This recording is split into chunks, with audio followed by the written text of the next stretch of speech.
this conversation.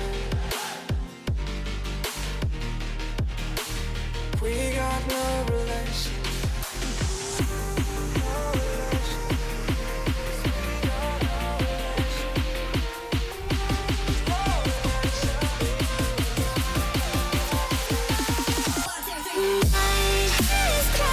It's crazy.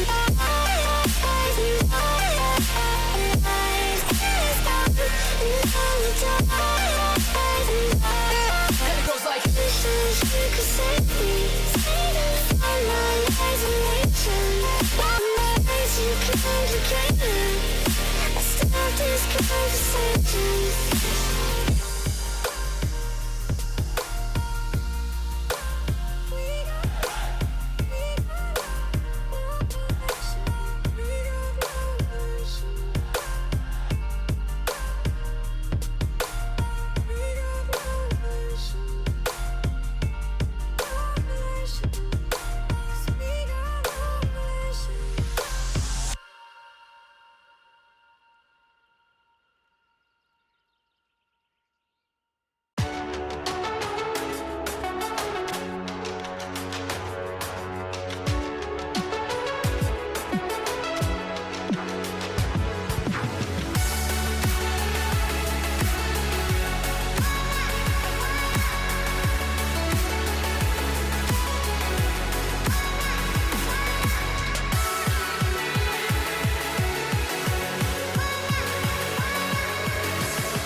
I'm stuck inside of the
sound. You've conquered the best of me, could have just set me free. Games that you play are just second hand. And now I'm beside myself, don't want your fucking help. Let me just go, let me just go.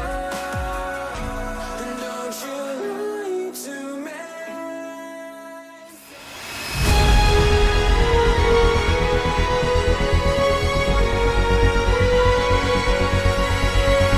They have done it! They're Frost Esports Champions!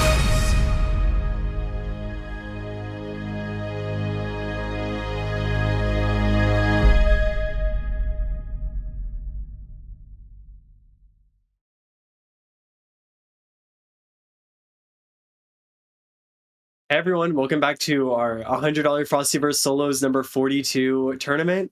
I'm your caster, Liontoast, and I am joined by the amazing Costy as my co-host. Yo, how what you is doing? up? Yo, what is up, ladies and gentlemen? I am so happy and ecstatic to be here. We are here with the Frostiverse number 42. As I said before, 42. Can you believe it? 42, like it's this 42 weeks of incredible tournaments in both ones and twos. Like I'm so excited. We have our first once tourney of the new mid-season patch. Like so much has changed, and like we've already we're gonna see it as we go into tonight, but there are so many like the character diversity is unreal this patch, and I'm just so excited. I'm like so ready to get into it and just watch some amazing games. Yeah, new patch, new batch. That's what I kind of like to call it here. So, what are we gonna see? Well, our first game, we're going to start up in a winner semifinals, and we're going to be watching Mechatex versus Jungle. Super sick. Some familiar faces that we've seen in our top eights. Jungle, obviously, really famous for playing Wonder Woman, super amazing at her, so consistent. And then Mechatex, probably the best Samurai Jack that we have on the game right now. Has been making waves for as long as he's been picking up the character. So should be an amazing set to start out our top 8 with. Yeah, but lately, Mechatex hasn't really been on Jack lately. He might pick out somebody else in mind. Wait, really? Oh, that's so Yes, exciting. sir. Yeah, so we're going to see a lot of aggressive Wonder Woman action versus mystery pick. Hold on. Ooh. Oh no. I think I know who the mystery pick is. That's so tragic if it's true, but either way, I'm still really happy to see Mecha in top 8 winner's side as we get into our first game. Yeah. Is that Batman, bro? Hey. Ooh, I think we got Batman. yeah. Fun thing about this tournament, Last Stand has been disabled by the devs, and even though there's a way to get around that for this tournament, Last Stand is not allowed. So we're going to be seeing a lot of like different like variety. Like we already see second wind beneath their wings, and then collateral damage for that second perk slot. So I'm really excited to see a tournament without everyone running Last Stand. We've seen it pretty much as everyone's main pick for like the past few months. So it's really nice in this new mid-season update to really be getting some more perk diversity as well as character diversity as we hop into our first game. Yes, speed is also a really good option, but yeah, I feel like a lot of players will kind of lean towards the Broken Wings perk because that just opens up a lot of offstage options and disadvantage options as well, turning that disadvantage into advantage. But enough about that. Let's get back to the game here. What are we looking at here, right, Lion? Right, like we got Mechatex on the Agent Smith. He's opened up with a bunch of high damage combos. Jungle, though, having the percent lead here as we go into this first match, trying to find the kill, has Mecha in disadvantage, but Mecha does really well to make it back.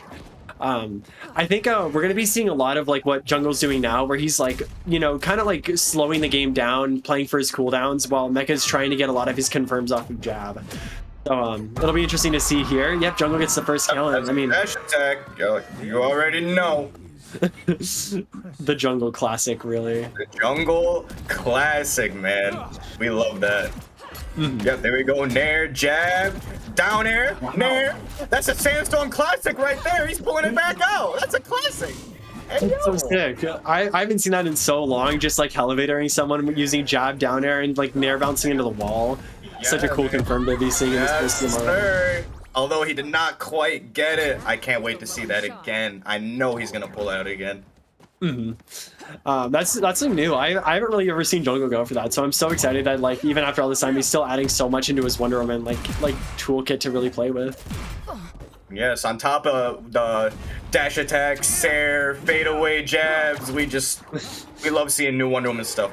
Love seeing lasso. Yep, that's a classic right there as well. Lasso off stage. Jungle's been using that a lot lately as well. Yeah, same with Shiro too, another Wonder Woman player. We're gonna see a lot of that, but Mecha just holding advantage right here.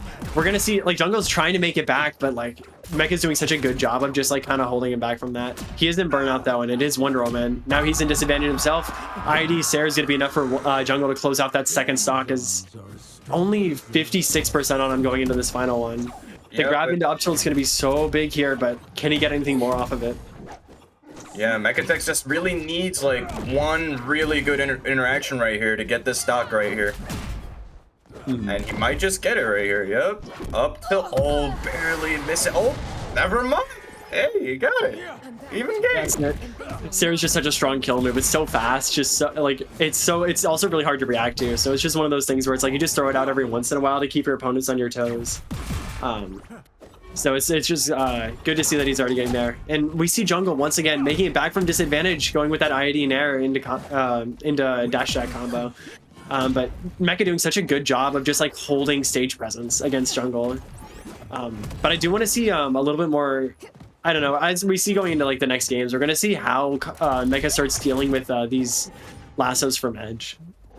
Yes, as well as Mechatex just not taking as much risks as he usually does with Agent Smith, which I find really weird because Mechatex is one of the most explosive players when it comes to advantage, off stage, like anything regarding that realm, right? So pretty surprised that he's taking it this slow, right? Yeah, definitely. I think the methodical play is actually really good for him though. It's been getting him a lot in this matchup. And we see as both players are on last stock, over 100% on all of them, the dash and up tilt is going to be enough to do it for the first game for Jungle, which is so sick. Just like really good back and forth play. Beautiful. Yeah, so what can we see out of Mechatex in response in game 2, as well as further adaptations from Jungle as well? Personally, I think Mecha's doing really good in like because Jungle obviously wants to like slow down the pace of the game, right? Play for these armor, try and like get this dodge meter back so we can go in with these IAD Nairs. I think Mechatex is doing a really good job of like holding stage position and stage advantage. I just like to see that when he has it, he kind of does more with it, right? Yes, I totally agree with you. As well as Jungle is just taking advantage of Mecha's hesitation, right? As well. Because Mecha isn't really being as explosive, and I would totally love to see that more here. Yeah, I'd like to see a little bit more risk, especially when Jungle's just like throwing these lassos off stage. I feel like you just have to make him scared to do that in order to really like deal with this disadvantage that Jungle has, which is just so strong as Wonder Woman. Yep, you always want to punish those off stage lassos. Definitely do not want to let these plays go out for free right here. And we got Mecha already with the explosive start, as always. Nice little pistol to the head. We love that. Oh, but Jungle talking back to him. Nice little dash attack. Up tilt. Sair. Lasso. We just love saying the moves that come out of the characters. They're cool moves. They're like, we have more of like Jungle kind of doing like what he's been doing the entire set. He's been going for these like lassos, getting these reversals, and then just like punishing him. The dash attack killing it 100% on him. I actually liked how Mecha was kind of playing that, but he just got kind of a little bit got caught out of position there. And here we already see Jungle kind of opening things up, getting a nice little 40% on him, forcing Mecha into disadvantage. Mecha makes it back with the downer, but it's not going to be enough to secure the kill on Jungle. That side special, however, is, and stocks are evened up, but a nice 40% on Mechatex. Yep, stocks are even up, but this could mean the world for Mechatex if he just gets one neutral interaction right here. And how will Jungle kind of like play with this advantage in terms of percentage here? He's giving off the stage, but I mean, hey, it's working. It's working. Giving up the stage control, but hey, you know, it's working. Definitely. Mecha has like, I feel like could be getting so much off these jabs that he's getting. Like you see it even a little bit there, where like he gets like the first like loop, but then he kind of drops the second one. I would really like to see like, I feel like you need to be pressing these advantages against Wonder Woman because she's a character with such high damage output. Where it's like if you start dropping your confirms, and Jungle is really good at not dropping his, so it can be so difficult if you just kind of let him get ahead like he is now. Yeah, I totally agree, but we should really focus on what we're doing really good here by the players, and I just feel like Jungle has this great advantage state right now, and just Mecha just needs to really build that these neutral interactions up. See right there, nice punish by Mecha Tex right here. Eating that Sair to the face, but that's fine. Has to respect the armor, but takes that Sair to the face. Yeah, it's so dangerous for Mecha. He has to get the stock soon. Yeah, but he's wow, taking what a side special. That should be game. He's in burnout. It's Jungle to lose. Nice down. Oh my gosh. Expert offstage play by Jungle. Remember, ladies and gents, this is a BO5. Do we see a hush or a sweep? Or do we see a semi-sweep? I think it's so winnable for Mechatex. I really think like in like matchups like these where like it's so hard to get the lead back, I would really like to. I just want to see a match like what happens like if Mechatex gets the lead early, like how he holds it. Because right now we're seeing Jungle kind of play from ahead for pretty much the entire game. So like going into this, like what do you think Mecha has to do to really like get these early leads and get like to secure like this game? Play slower and neutral and play a little bit more explosive in advantage state, right? As well as really hold stage and kind of use the what I call the push-pull method, right? Which is essentially speeding up, slowing down. You just want to hit your enemy with a freight train at random points, right? Where you don't expect it, because this game is like right there. See, it goes for the explosive option. Unfortunately, takes the Sair to the face, right? But that was generally a good option with just a little bit better timing. Right? That was so sick from Jungle. I mean, you were talking about like push and pull, like that's what Jungle is doing, right? Yes, like exactly. he's kind of just spacing so well, and then every so often he just goes in for an aggressive option, and like Mechatex is getting caught unaware by them so often because it's just so hard to like react in that disadvantage where it's like Wonder Woman can just like come at you with like an IED Sair, a dash attack, or like an IED Nair, and they're all so strong, and you have to respect all of them. Yes, and both of these characters are really like adept at that method. Any character with really good, jabs, fast Sairs, just anything, right? Batman, Wonder Woman, Superman, just a lot of characters like that are really good at the push-pull method. All right, but we see Mechatex is like pretty much a full stock behind at this point. Jungle's done so well to get this advantage, say, and just like keep it here. Like he's so patient, but Mecha gets the call out with the side special. Jungle just wasn't expecting it. Yeah. Yeah, but Mechatex is at a deficit of 84. How can you bring this back, Liontoast? He's also in burnout right now, so you're going to want to see like this right here where it's like you have to kind of get these hits and you can't let Jungle dictate like the pace of the game. I think you kind of have to just make it back to stage like he did now. Last out burnout and then, I don't know, try and get a crazy combo here. Misses the dash jab, but still has Jungle in disadvantage. I think you kind of have to go for something aggressive here if you're Mechatex. Yes, all or nothing, honestly, especially at 122 with the stock being this low, right? Oh, Wonder Woman armor is just so good at getting out of disadvantage. The jab one missing, but the jab too, that low kick catching Mecha's jump, and then he just gets killed for it. That was really good by Jungle. Unfortunate for Mecha, but he's got a fresh stock to play with. He can do a lot with this, and he can do a lot with this neutral interaction right here. Doesn't quite get the tech read. Oh, gets caught by the lasso, but that's fine. We could get something going here. Oh, that option was actually a kill confirm. I'm pretty sure at 100% on Wonder Woman there. He just unfortunately had the wrong options like there, but that's okay. He can still make it back. I feel like he just has to get this stock, which is just so hard against Jungle. Yeah. Oh, nice trade situation. Does Adrian get the grab? No, it doesn't.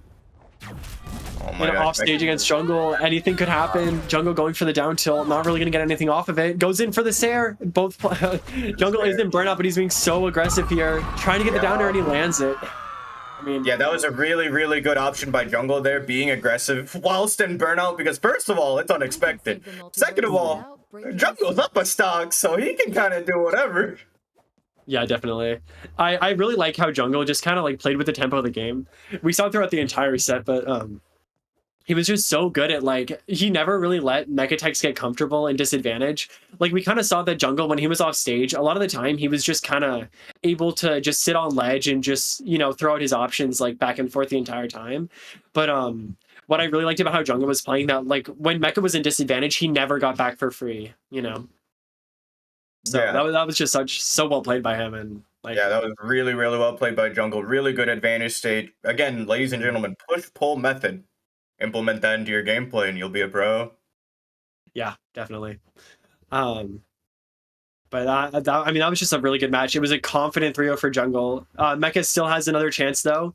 Going to be waiting in losers quarterfinals for whoever makes it out of losers round 3. But I think we're going to move to the other side of winners semis, if I'm not wrong, and watch Flacoco and Tickletoe 420 face off in our other side of winner semis.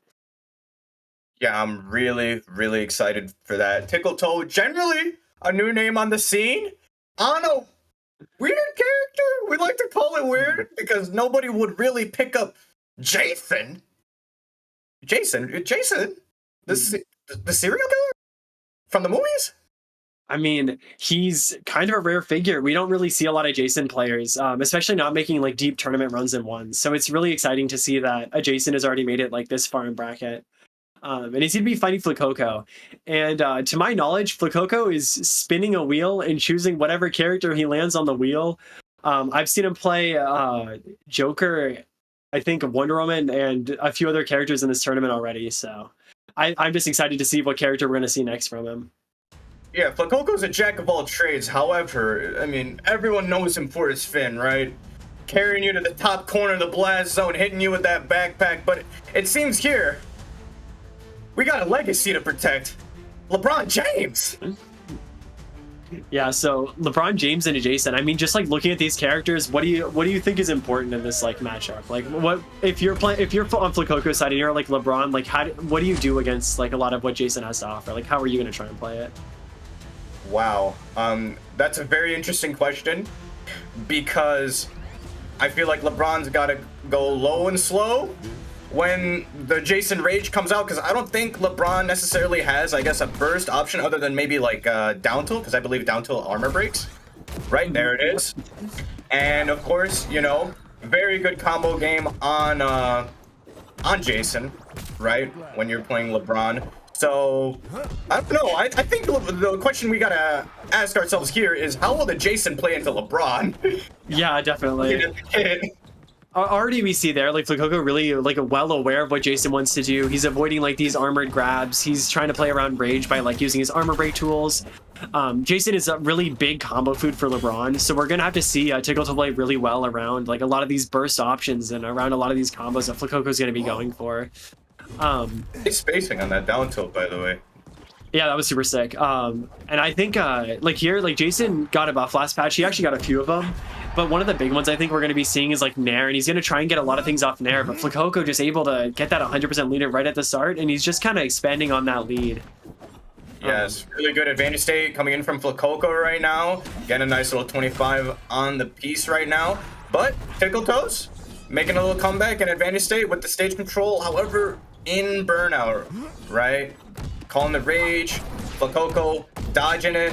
See, like we said before, Jason is combo food for LeBron, so Jason has to play low and slow, and Flacoco SDing. SDs?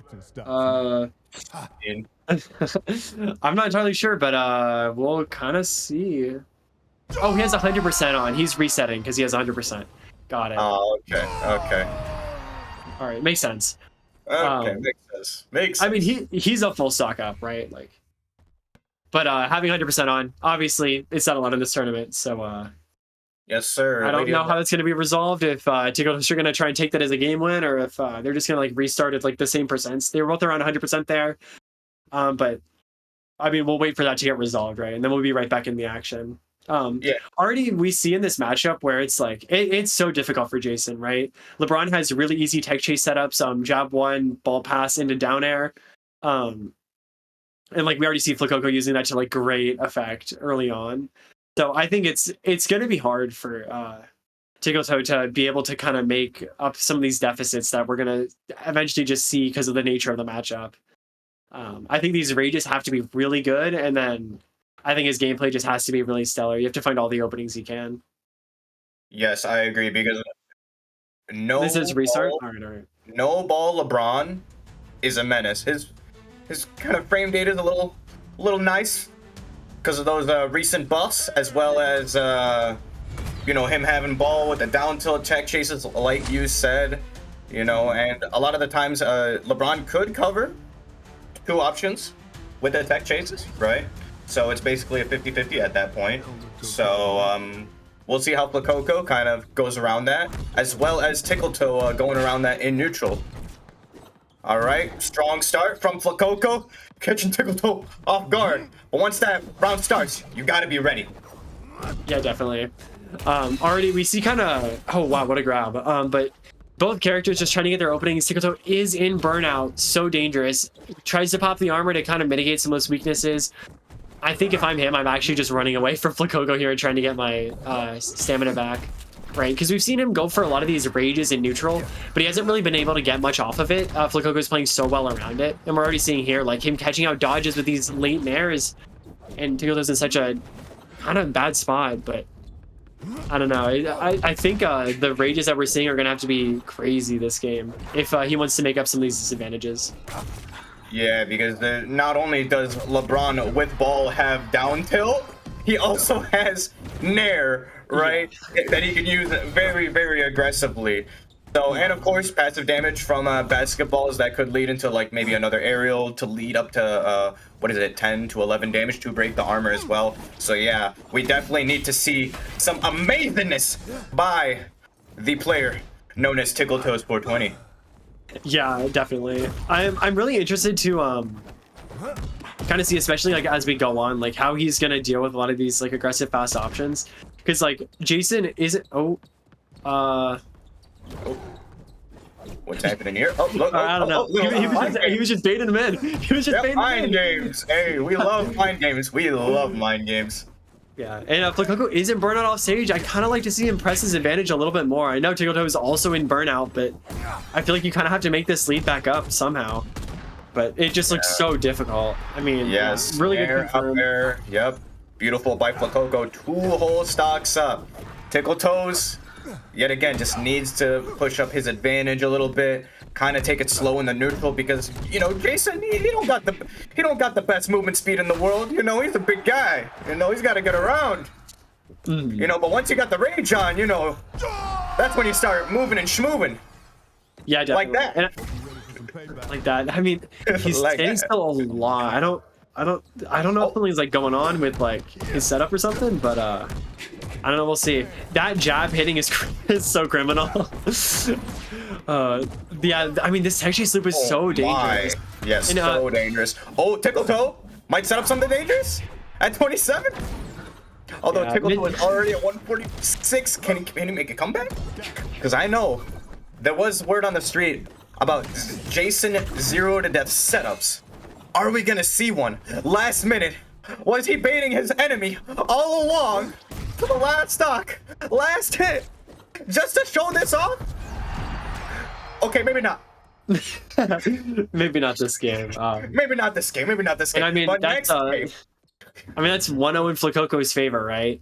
I just think I don't know. It's something I think is just going on. I don't really know what it is. I feel like Tickletoe just has to be getting more value out of these rages. I feel like every single rage that's happened has just been basically adding 10% on to Tickletoe's percent count, but hasn't really been getting him any values. Yes, unfortunately, playing around those armor breaks is very, very. It's a demanding challenge. Because not only does he have to worry about one on the ground, he's got to worry about one in the air. So it's like, how do you manage that? And then getting through all the basketballs, right? So it's like, it is a very tough ask for Jason. I feel like it's definitely one of Jason's hardest matchups, right? Like LeBron just so like because LeBron maybe doesn't have like the craziest frame data in the game, but against Jason, I feel like he matches up very well into it. Like right, both in the air and on the ground, he has a lot of options to just stuff out Jason. Jason, obviously a bigger character, right? You're gonna see him struggling to get past like the wall of balls. I mean, you see it here. He's like, look, I don't think I can win on Jason. Like, I don't think it's a good enough matchup. I'd rather just go Beetlejuice. And I think in this game, we're going to see a little bit more of the benefits from going that smaller, faster, more agile character. Yes, sir. The Beetlejuice. What do we know about this character, Lion? All I know is we have some nice setups with the bug, the little bomb that you could set up on the ledge. Of course, the wacky ladders, right? With the up special setups. Yeah, definitely. He has all of that, but I think also something interesting to note, the perk he's bringing is actually the face stun one, where if he charges up a stun, he actually freezes you in place. And right now in the game, you can actually charge cancel and then like cancel out of it into a move on the ground by like wave landing, and it's such a good option. So I really want to see him use that, and also this like you see him here using it, right? Like he's charging up that like scream, right? Threatening that option. We're gonna see it throughout this entire match right here. Like you see him like wave land into a jab. But I think also we're gonna see him probably go for some tech loops. Beetlejuice right now has jab and a down tilt, which is so good at like setting up into these massive damage combos. So we're gonna really want to see him use those as the game goes on. Yeah, the stun is definitely an interesting pick because oh my, what a ladder from him! oh my, the double up air after the up tilt. And baits him to 7 damage with a bomb as a little goodbye present. That's very nice, very nice. Yeah. But Coco was not too happy about that because look at how he's playing right now, putting 89 on the board, looking to find this stock back, but Tickle Toe obviously not gonna let him, right? So trying to find his opening right here. Both players are trying to find their opening disadvantage. Gets the nice little do nothing read. That's what I like to call it for Coco. Ending up the stock. I mean, even if the stock count, only 33% on him, which is pretty good. He lost his stock super early, so he's only got a little bit. And we're going to see more tech chase loops come out of Flacoco. Tickle to opting just DI off stage going, I don't really want to deal with that, the potential like follow-ups. And we're going to see some of his own here, jab into down tilt. Opts to go for the up tilt in the second, tries to get a follow-up, doesn't manage to get anything though. Good bug to cover himself getting hit there. And I mean, both players are around 70%. We're just going to see them trying to fish for their kill confirms. More tech chase loops on the side of LeBron, but this time he manages to get out, and they're kind of just fishing for their high damage stuff. Yeah, but even game regardless, because look how even it is. They're basically at the same percent. 102, 97. A one hit difference, right? So, but Flacoco finding that neutral interaction. Nope. Talk back to him. Tickle Toe finding the other neutral interaction right there. Setting up. Disadvantage state. Didn't quite get it, but that's fine. Gets the stock. Anyways, really, really good play coming in from Tickle Toe, right? So, Flacoco looking to end this stock right here. Very even game we have there, ladies and gentlemen. They're just going back and forth like a boxing match. This is literally like Monday Night Raw. It's so even. Well, I mean, not boxing. we've seen like so much like explosivity from like Flacoco's like tech chase reads. I mean, we're gonna see it from Tickle Toes here. Flacoco actually DIing correctly, DIing up so as not to get the ground bounce, but Tickle Toe knows this, just follows it up with another jab regardless. Gets out of the tech chase loop there, and we already see 90 damage on him. And the double up special from getting the bug hit on him earlier is just gonna be enough to close out that game number 2. Yep, and that is the up special setup that I was looking for. Really, really good play coming in from Tickle Toes. Man, that was hype, ladies and gentlemen. It was not only hype, I think it was actually like, I mean, it was just like everything, right?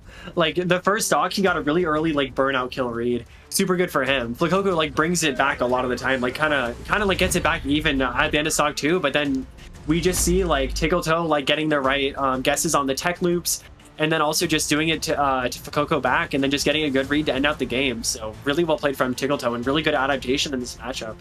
So I'm really excited to go into game 3 and seeing like just like how they kind of change their playstyles and run each other.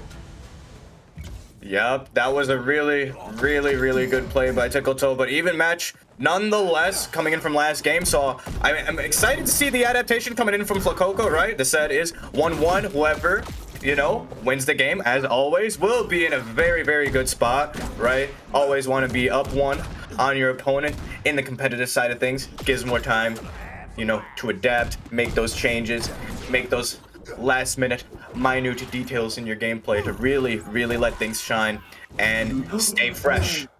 Oh, We see the stun perk coming in useful Yep. there. I mean, we see it already. He wasn't on the ground, so he didn't get the double stun right, but he gets a fully charged up tilt out of it. And if he was at like 20% higher, it probably would end up killing.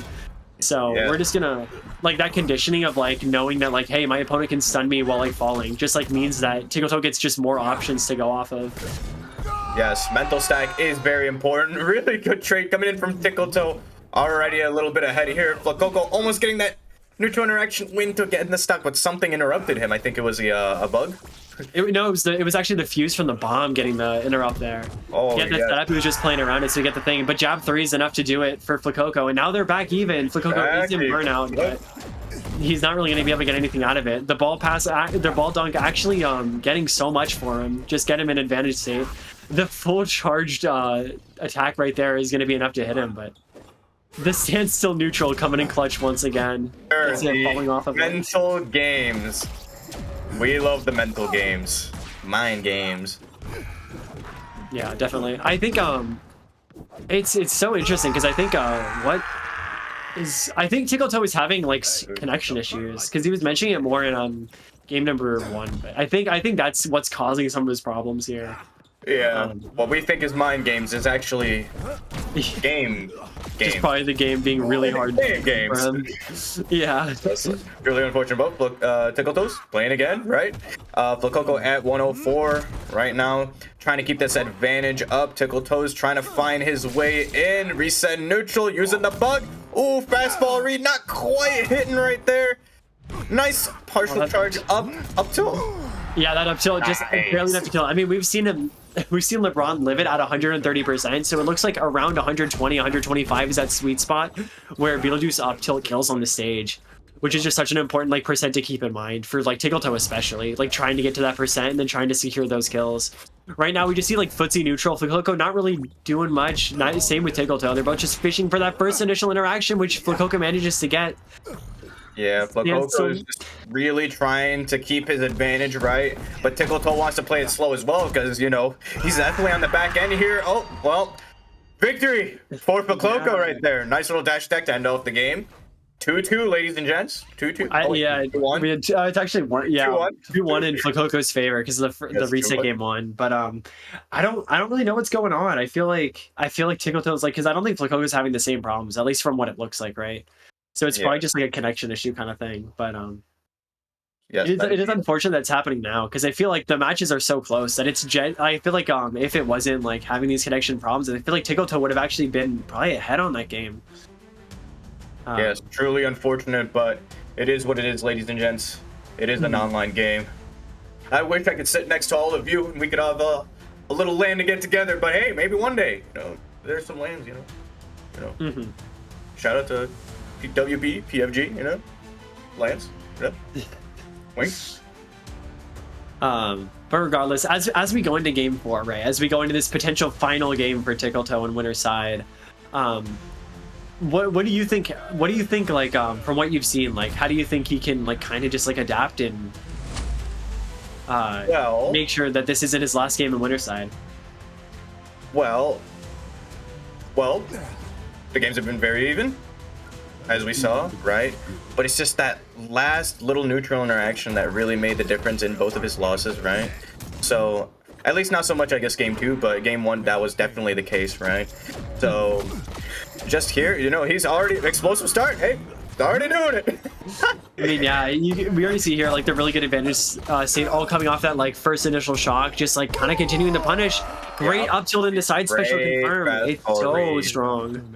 Great fastball read coming in from Tickletoe. But yeah, he just really needs to hold his advantage a little bit better. Stage control is a must, especially against someone like LeBron, which can kind of take stage with, you know, these basketballs, right? As well as, you know, his presence, you know, because this is a man that upholds his legacy in the NBA Toon Squad, ladies and gents.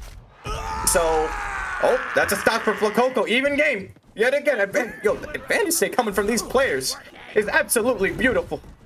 Oh my gosh. They're both at a point now where it feels like one of them gets a hit and then the other one just takes like 60%. Like I mean, that's the first time Flacoco's dropped that confirm all day, but every time he gets a jab, it feels like ball pass and a dare is just gonna be a guarantee. Flacoco is in burnout though. Tickletoe is, I mean, Beetlejuice is a character that, like, if you get these ladders, they can be so devastating. He might get the kill there, reads the dodge wrong on Flacoco, but then Flacoco kind of gets back to neutral, which is pretty much all you can ask for there. Gets the dot or gets the tech in read. The jab is just so good at covering. You can cover tech in place and also tech out with one jab there. Yep, covers 2 tech options a lot of the times. That's why LeBron is the tech chase king right now, ladies and gents. That's his whole game plan, man. Yeah, as well as the stocks being even, as well as the percentages, more or less, ladies and gents.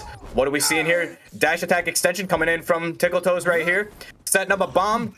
Technically giving up stage control, but Flacoco kind of letting it happen. The absolute aura coming from Tickletoe right now.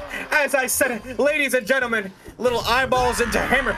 Oh, but LeBron getting that layup to get the stock back as well. Oh my gosh, everything is just happening at the same just time. The immediate like follow-ups from these guys, like every time one of them gets a stock, especially like Flacoco is so good at closing out these stocks early. We have a potential tech chase situation. It's gonna lean him 45% on the final stock, and I mean already 60% on him. Hey, 60%. I mean, Tickletoe, will he respond with another 60% on the other guy? You know, they've been doing it all game, all set. You know, so Tickletoe taking it slow, kind of watching that approach. Oh, extends right at the.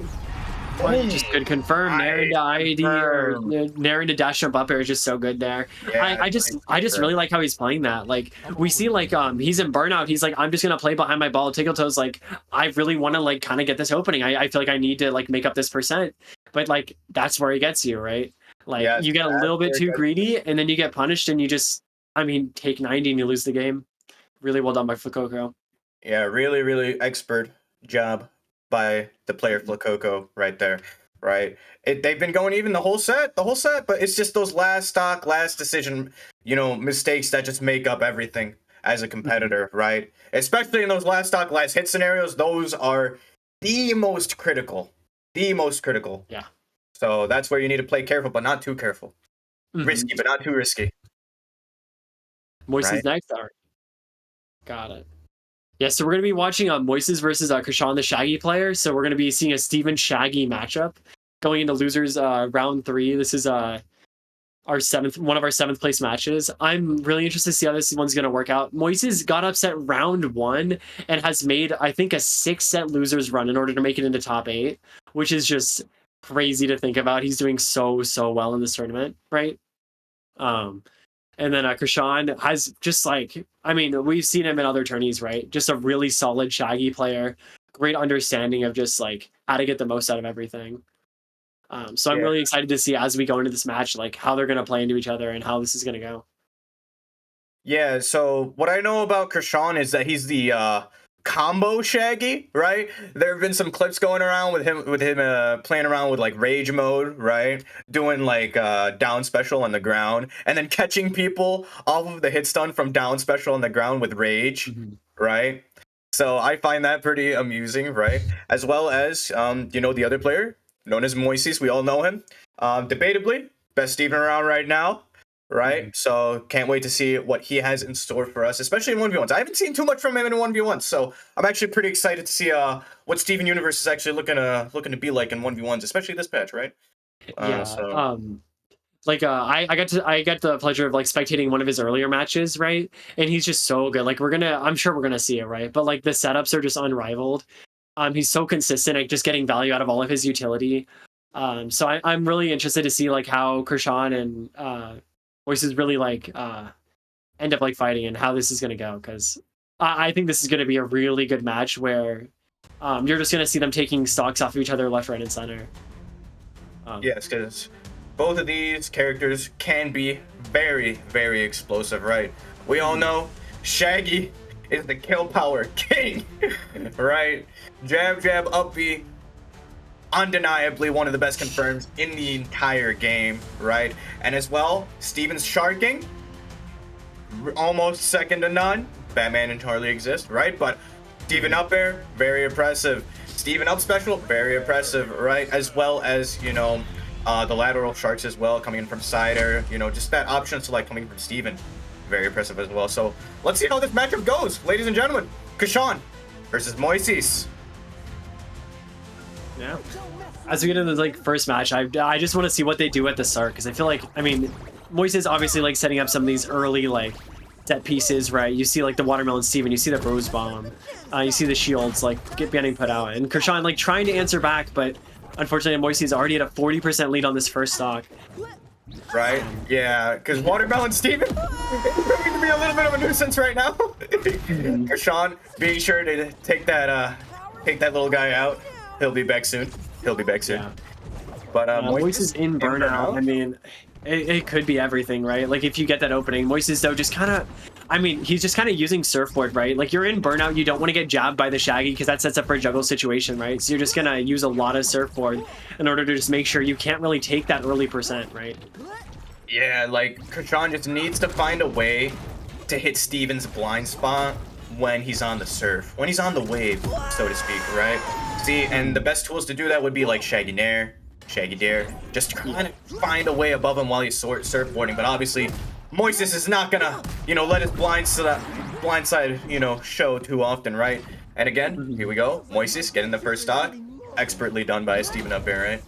Yeah, definitely. Like using that first Steven up air, put him in a bad spot, and then just catches off that dodge. Because it's like when you're getting juggled by Steven, right? Like it's everything. If Steven can read the dodge, he's gonna kill you so early. He has so much kill power on his up special and his up air, as we saw in that stock. And right, like if you get caught up by one too many of those, like you're gonna lose the game. Right. Sean, like immediately answering back, gets a really nice combo using the Steven's shield to really extend that combo, and then gets a jab up special like you were talking about earlier at like 90%, and it just ends the game, or ends the stock. Yes, sir. But off-skate Fucking situation, burnt out. Yep, against Steven Universe, especially.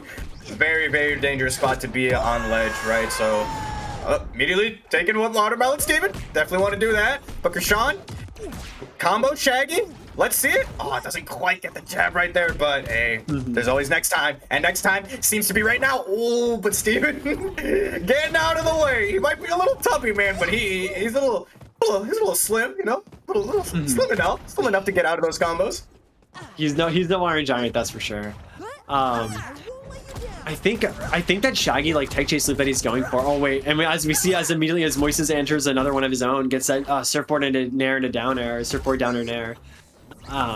But I think that Shaggy tech chase loop, if I'm not mistaken, I think you can either DI that upper end to get out of it. Yes. So I think we saw it the second time he got hit by it, but the first time, you know, may get caught up by it, but the second time you're never gonna get caught up. But the surfboard into up air sets it for a juggle situation. This could be everything. Rage. Oh, cancels it. Ooh, that was a very interesting setup right there coming in from Krishan. However, he is in burnout right now. Gets the jab. Oh, okay. Could see something crazy here. Oh, surfboard to the face. That's never a good sight to see for a Shaggy man. Yeah.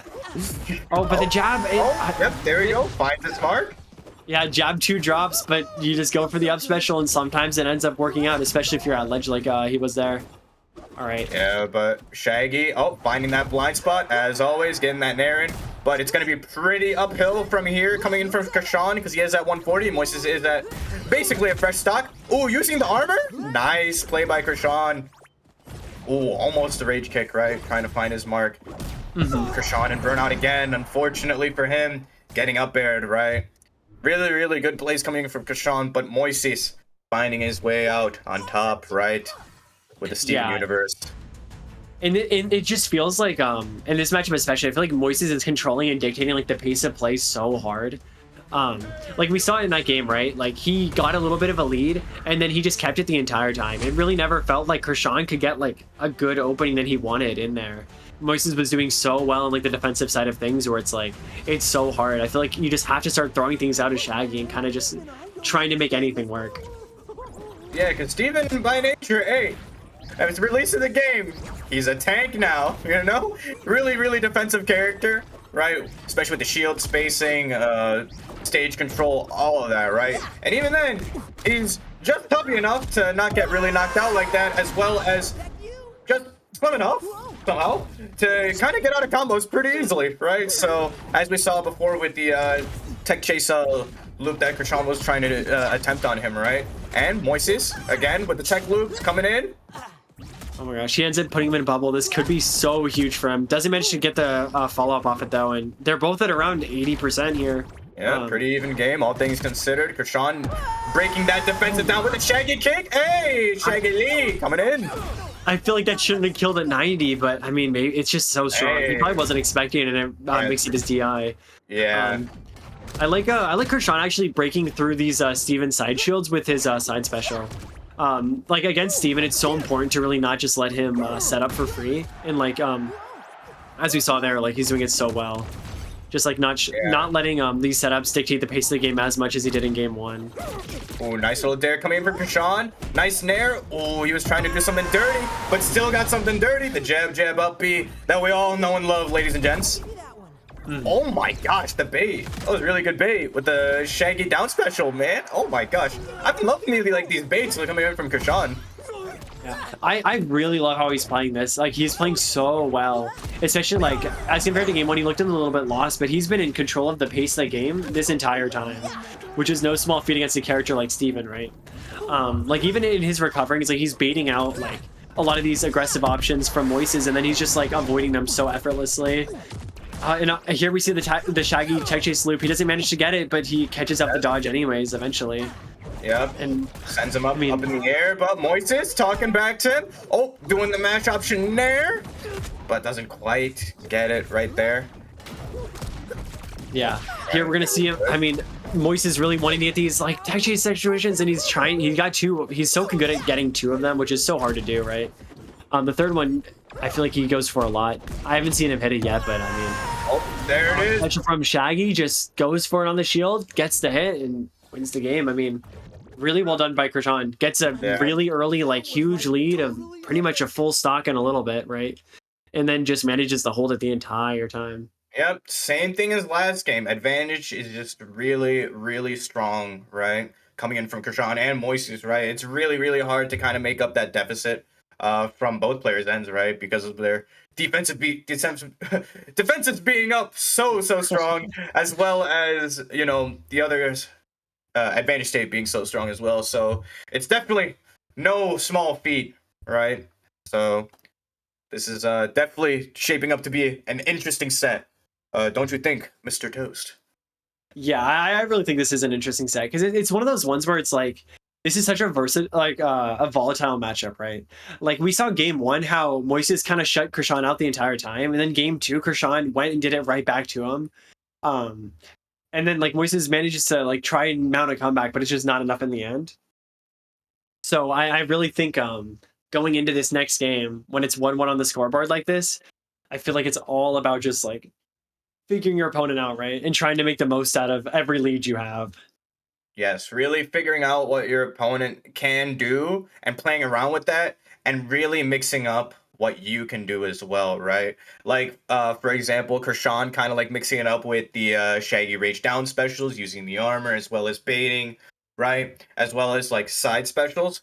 As for Moises, right, you know, with the, I guess just really, really strong advantage state from Steven with the, I guess, spacing, right? With the Steven shields as well as, you know, Rose Bomb setups. Would love to see more play around the Steven shields, right? Use them to kind of combo off of you know? Okay, they're working a map. All right. Works for us. Like, I really even though, like, I think Krishan's doing a really good job, especially of like adapting in the matchup, right? I would kind of like to see him be able to like slow the game down and like pull out some sandwiches. I know against Steven it's like a little scary to do it because you have like that, obviously, that Steven Sayre, right? But I feel like just adding that like element into the gameplay, because right now Krishan's having to like open up a lot of things, but if you can force Steven to approach you, I feel like he gives you such a valuable tool in the matchup. So I think going into game 3, even though he won the last one, I would kind of still love to see a little bit more sandwich pulling going on. Oh yeah, most definitely. And you don't need to keep it in your hand like the whole time through. You could pick up a sandwich, then, you know, plop it on the ground, right? To have it there as, first of all, a mental stack. And let's say, you know, you plop them in there, you can throw a sandwich up, right? Really nice parry, by the way, coming in from Krishan. Yeah, Moises though getting that DI right this time, manages to get out of that jab down tilt. That can be so dangerous if you just like DI out, right? And I mean, he's trying to get rid of all this Steven stuff you see with these side specials, but it's just giving Moises such an advantage. He's already at 60, or Moises already has Krishan at 60%. Krishan also like using a lot of his dodge meter too, but Krishan going for these edge guards, gets the nair, goes for the down air. Moises gets the reversal, gets the dare into the nair, and that's enough to secure the stock for him. Really well played by Moises there.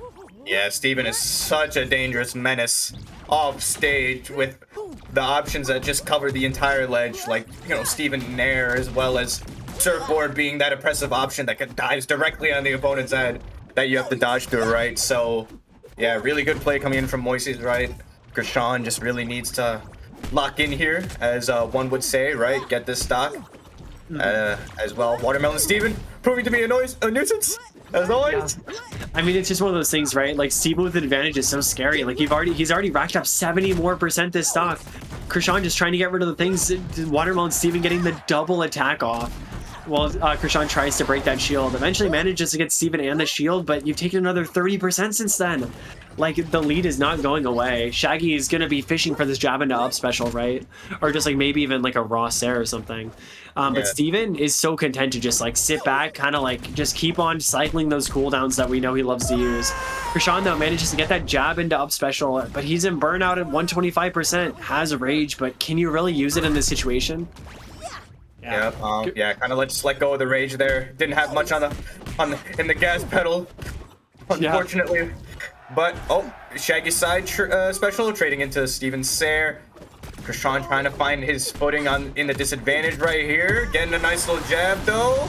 Moises wasn't burnout, but Krishan kind of drops the juggle there, right? Goes for an up air, doesn't fully wait for that option to be gone, so he kind of misses it. And Moises gets that stock. He's pretty much a full stock up. This shield actually gets him out of that down tilt combo that he was trying to set up. And Moises starts another juggle like disadvantage situation with him. And he sets up the tech chase loop, doesn't manage to get it, but I mean, it's just so much percent that's already being racked up here. Yeah, a lot of extra credit going on Moises' side, man. So this is going to be an uphill battle, like we said before, for Krishan, but he's doing his best right now, trying to find an opening, as well as not being open himself. Right, so yeah, this is gonna be a tough battle, especially since, again, Watermelon Steven, Rose Bomb, Side Shield, you have so many things, right? And Moises just taking it right there. Really, really good plays coming in from Moises, Steven up there, ending it all right there. So this is 2-1, I believe. Moises is in that spot you want to be in a tourney set, ladies and gentlemen. Yeah, definitely. I think I mean, just like going to Batcave, right? It's kind of a lower blast ceiling than a lot of some of the other maps. So I think I mean, like both of them obviously like it, but I mean, Moises that game was just getting such early kills off of up air. You saw it at the end here. The Shaggy was at 97 when he got hit, and he just evaporated off the top blast zone. Yes. So I don't know. It's such a hard like situation to be in for Krishan, because I feel like it's like you want to be able to get in, but I feel like he's not using like sandwiches enough to like force Moises to really have to make in these approach. So he's having to approach against Steven, and that's so dangerous. Yeah, as well as Batcave, I find to be a very interesting pick as well, because Batcave is kind of a smaller stage, right? You don't have too much to work with here in terms of, you know, spatial pressure, unless you are the Steven, right? So I kind of find it interesting that Krishan would default to that stage pick. Other than the fact that it does, I guess, have a lower blast ceiling, right? But it definitely is a little bit more Steven favored. And the funny part is, I went back and checked the stage list, right? It's not even in the stage list. Oh my. Because the stage list is like Trophy's Edge 3, and then Sky Arena No Plots for like your first 3 stages, and the counterpick stages are Chroms, Teen Titans Tower, Sky Arena, and Space, right? So they're going to tournament stages that aren't even on this rule set. So and I mean, like, they played it out right. It's been legal in the past, so I don't think they're gonna like do any like restarting or anything. But I think it is really silly. Yeah, I think it's just it's a fun situation to be in, right? Oh yeah, for sure.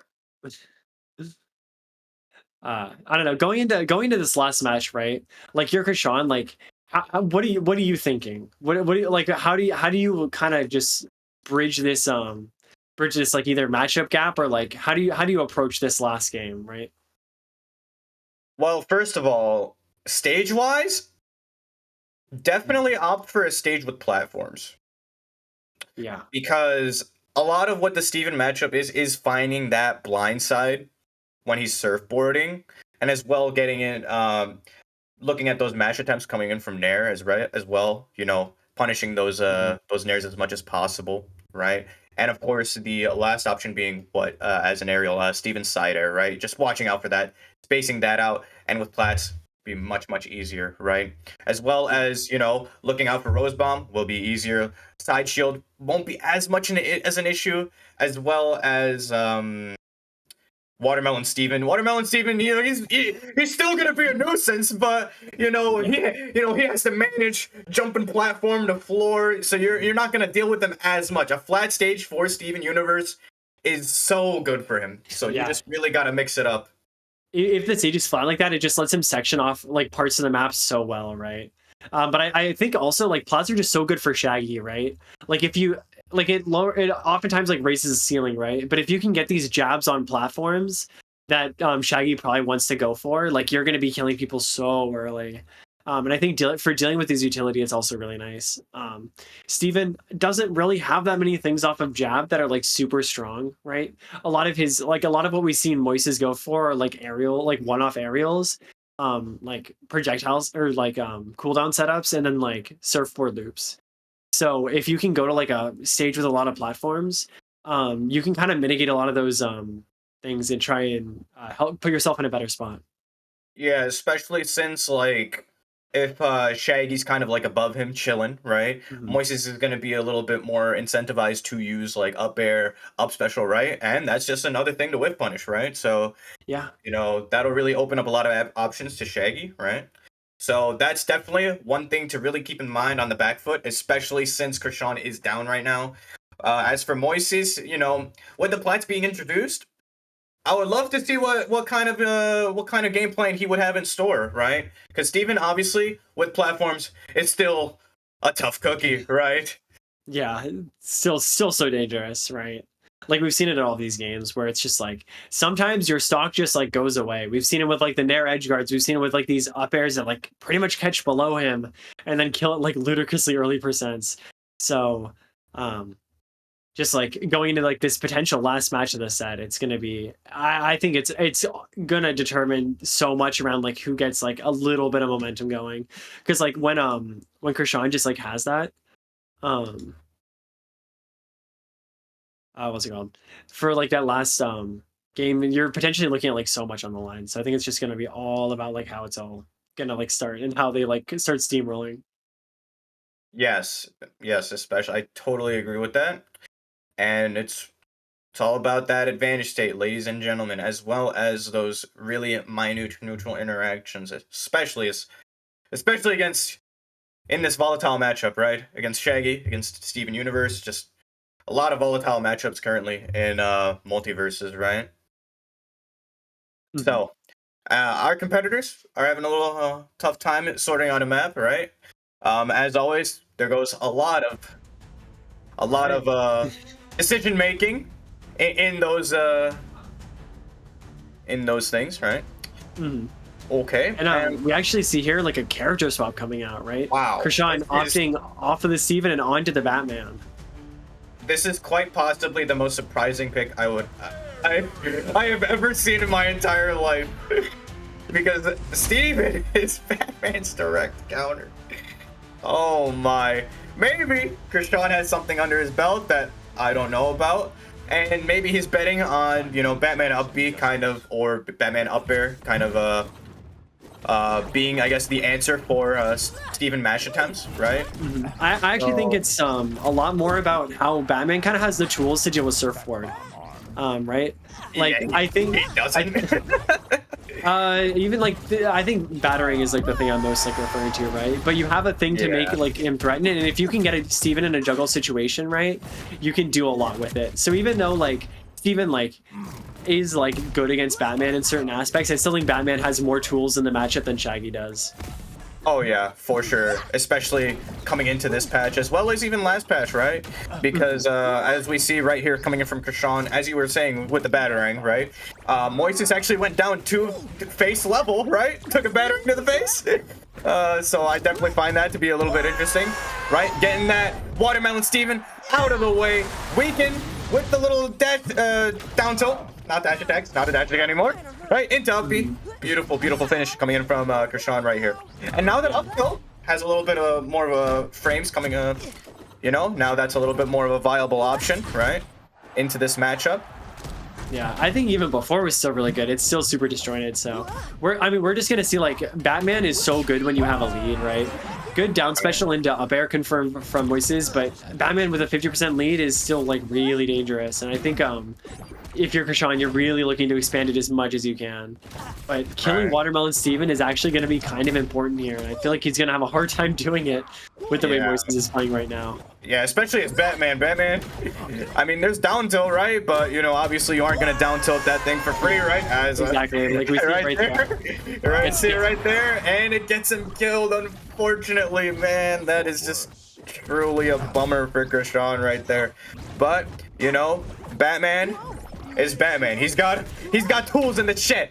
He's got tools in the cave. Alfred's talking to him right now. He might have something in his belt.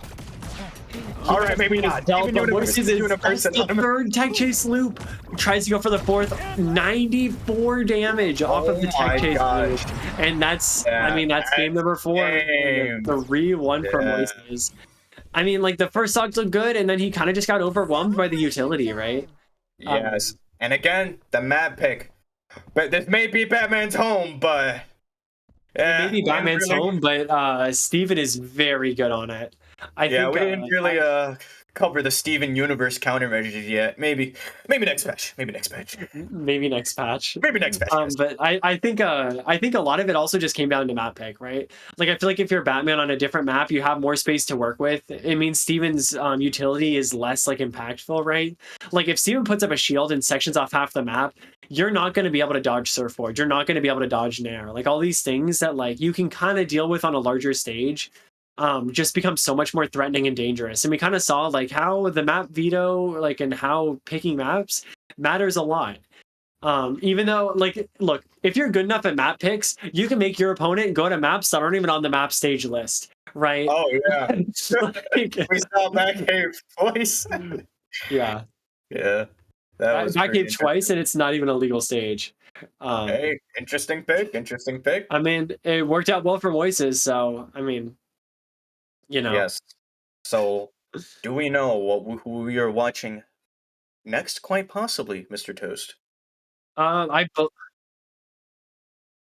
Yeah, so we're gonna be watching Carry TF and Elijah Daffy playing.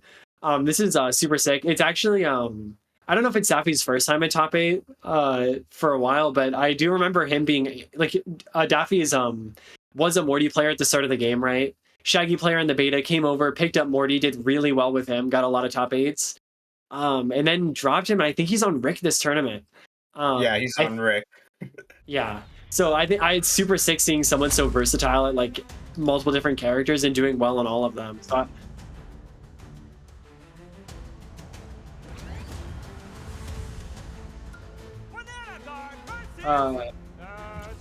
Oct carry is Carry TF, and then Snake Shot Dirt Up Air is oh my god, is Daffy. Banana Guard dittoing. Yeah, so they're gonna be Banana Guard dittoing. Carry actually has been on Banana Guard this entire tournament, and before the set they just gentlemen to Banana Guard dittos. And what they're doing now, these up tilts into up air into up special. This is actually a 0 to death that was made possible through all the patch notes that happened on Tuesday, where Banana Guard can now cancel his up tilt faster, and we're going to be seeing it there. It's not going to get a kill immediately because Banana Guard is just so heavy. For Carry, he is burnt out, but didn't die. Daffy with the nice little advantage state coming in, only taking 38. Oh, well, 45 now. Oh, side special, Candy Kingdom, ladies and gents. Nice barely doesn't count and gets reversed by Daffy. And I mean, 64% lead is so, like pretty big in the Ditto, right? Especially on a character where you can just get kills so early. You're gonna see that. I mean, we're gonna be seeing that combo literally all set. Get used to it. Oh my! They told me that Banana Guard was a straight hit character. All I see is straight helicopters. Oh my. But this patch actually has so many combos. Like you see it there, like that neutral attack into up tilt, into up air, into up special, right? You see like neutral attack into down air, these down airs into nairs. Like there's so much Banana Guard can do this set, and we're just really gonna see like what they're all good at on the characters.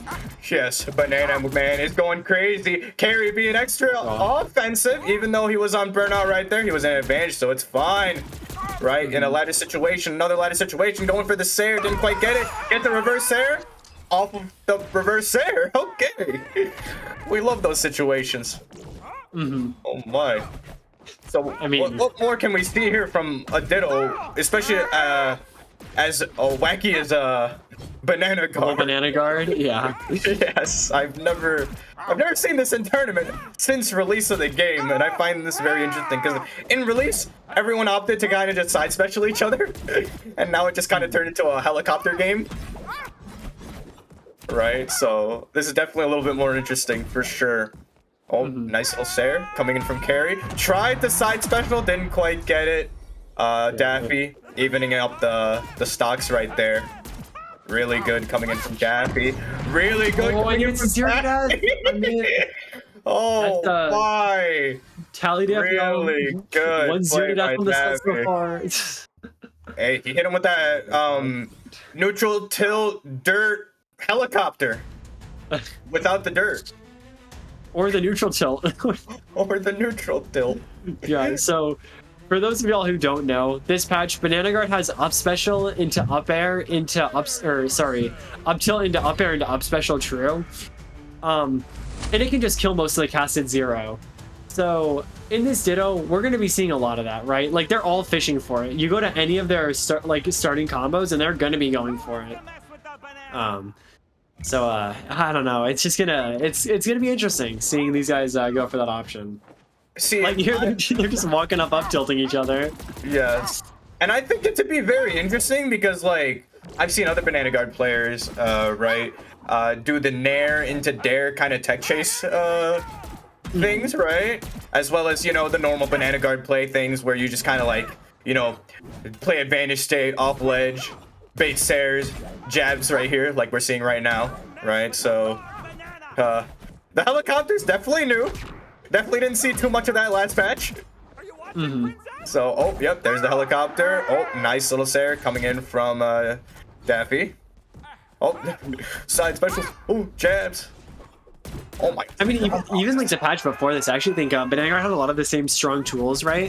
It's just this like centerpiece of up tilt being so good that kind of lets so much of this like come in like and just like mesh together. Because like that up tilt is such a good like branching option between his grounded and aerial options. Like we see it there. Like you can get like that jab into up tilt now, and get that like fall up into other like good aerials.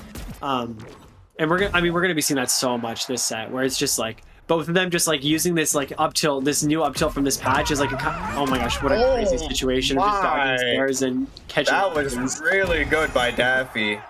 Not doing the layer 1 reverse Sair, right? That was really, really good by Daffy right there. Kind of mixing up his options, right? To allow him to dodge. I mean, he almost gets another 0 to death there. Yes. Oh, hey, here it is. Here it is. Oh, no. Got the dodge. Yeah, really good dodge coming in from Carry. Carry might hit something big. Ah, didn't quite get it. It's all about where you hit this up tilt, right? Like if you can hit the up tilt close enough and then get this up special in the right spot, you basically like you saw it in the first game, right, where that last stock was determined and he died at 0. It's all about positioning on where they get these ladders started.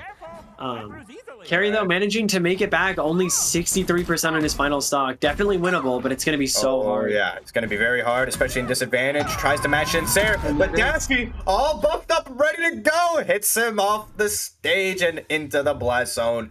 Nice play by Daffy. 2-0 on the board. I mean, they're just running it back. They're just like, yeah, we'll coin toss games. I mean, where do you go? Like, what stages are gonna really impact you? Because you get the low blast zone stages, right? And you're just gonna get 0 to death easier. You get the large ones, and it also doesn't really matter too much because they're all going for the same stuff anyways in the Ditto. So it's really just all about who can use like the maps to their advantage the most. And so far, it's been Daffy. Yeah, and who kind of like hits those helicopters a little better, right? As well as, you know, even in the offstage situations, as we saw with Daffy, right? Kind of baiting him out there with the charge, as well as, you know, mixing up his options offstage. Really, really good. Kind of using a little bit of all his resources. Crazy game opener. That's another one. Okay. Oh, don't get another one. Not another one. Oh my god. Almost getting another one. That was really good from Daffy. Oh my gosh. This is But, you know, yeah, Daffy is an unhittable legend right now. Is only sitting at 16 damage right now. Burnt out. Aura. Absolute aura coming in from Daffy. Pumping up right now. Carry really needs to lock in here if he really wants this back. But of course, as we saw, the power of the banana, he might just get it. he gets another one. This matchup, like you say, like, oh, it's gonna be so hard to win, and then like Carry's gonna hit like a jab in the right spot, and you might just see that suck evaporate. Doesn't manage to get it though on his end. That might be the percent that lets you doesn't manage to get the up air. He's just dropping the confirms, and you can't do that in this Ditto. Yeah, You have to be hitting every single one. Burnout very might be hard. enough, but he misses another one too. Daffy mixing it up. Oh, they're really trying to hit the jab game here. I really like it. Oh, there we go. Up tilt, up air, up special. Oh, go for the air walker. Oh, not enough, but the my. option was there. The And, I option mean, is that wasn't game? there. Oh, yeah. Oh, he gets it this time. Read that in dodge and just Really good the reverse option by tilt. Daffy. Oh my gosh, great bait. Great set by both of these young gentlemen. But of course, Daffy taking the W right there convincingly, ladies and gentlemen. It's was- just like who can loop better? Like Nah, that last not stock loop better. was really Sorry, who can sick, catch it up man. better? Yeah, that mean, last yeah. stock was sick, man. We always love read-based airwalker. That was cool. That was clean. I don't want to say I hope I never see that Ditto in tournament again, but Oh, we're seeing it. We're seeing there's it. no Rest of the love tournament. lost between me and that setup. Nope. Rest of the tournament, we're totally gonna see banana guard dittos. Imagine. Yeah, I'm not. Comment I hope not. I mean, I really hope for the sake of the tournament that isn't true. But I mean, one very silly set of banana guards. We saw two literal touch of deaths, right? Where Daffy 2 times just caught Carry with an up tilt, and he just died at 0. And it's like, I don't know. Hey, In the matchup, it's just like so volatile. I mean, we saw that every Hey. single game there. hey, just DI, am I right? Yeah, just DI it. Just DI. Oh my gosh. Maybe there is a DI pattern. Mm-hmm. And our next game is actually going to be winners finals, right? We're moving right back up. We're going to be seeing Flacoco versus Jungle. Jungle obviously was on the Wonder Woman earlier, and Flacoco hitting the wheel. I heard something about a Samurai Jack, but I don't I'm know not if entirely this sure one's about gonna it. be a wheel game, because this is, ladies and gentlemen, if you don't already know, Flacoco and Jungle kind of have history with each other, and this history might continue into this bracket right here. Mhm. Oh my gosh, ladies and gentlemen, this is definitely UFC Fight Night in Frostiverse. UFC Fight Night and Frostiverse is Yes. outrageous. Yes. All right. UFC Fight Night. Mhm. Oh, Frosty But, Fight Night. I'm really excited about this matchup, right? Like, even if we don't see like the Flacoco fan, I still feel like we're gonna see like, I don't know, we're gonna see something crazy, right? Something we've come to expect. Maybe even like a random off chance character that we've never really seen him play in tournament. But I mean, either way, I'm looking forward to whatever the set can bring, right? Yes, as well. Especially since, you know, these two players do indeed have some history, right? There will be a lot more emotion be put into every neutral interaction. A lot more mental stack, right? You know, oh, I lost a neutral interaction. How could I? Right? Being put in a Yeah. disadvantageous situation, you're more likely to be put into making mistakes, right? Especially under those situations and scenarios. So I can't wait to see what happens here. Can't wait to see who comes out on top, who holds it together more. Right? So I can't wait. So Jungle, I assume, is gonna hop on the Wonder Woman. And as we said before, we might not see a wheel game here. Might be a little Finn gameplay. We might see a wheel gameplay, right?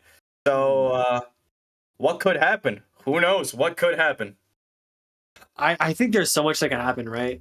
Like we don't know who Flacoco is gonna choose, right?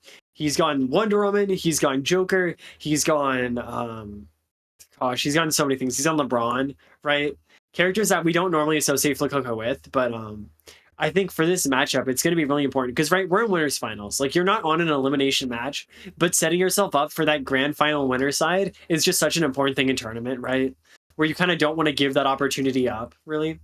So, Yeah, I think it's just going to be interesting to see like who's going to go for what.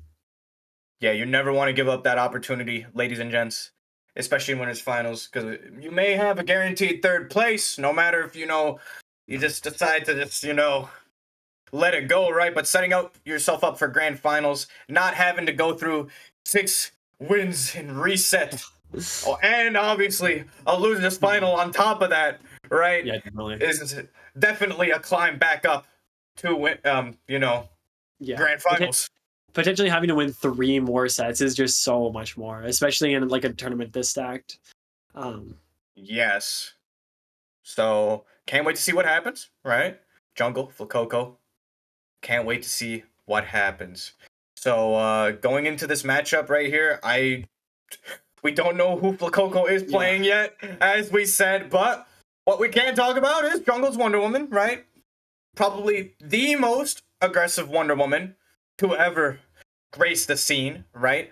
That guy timed me out in tournament.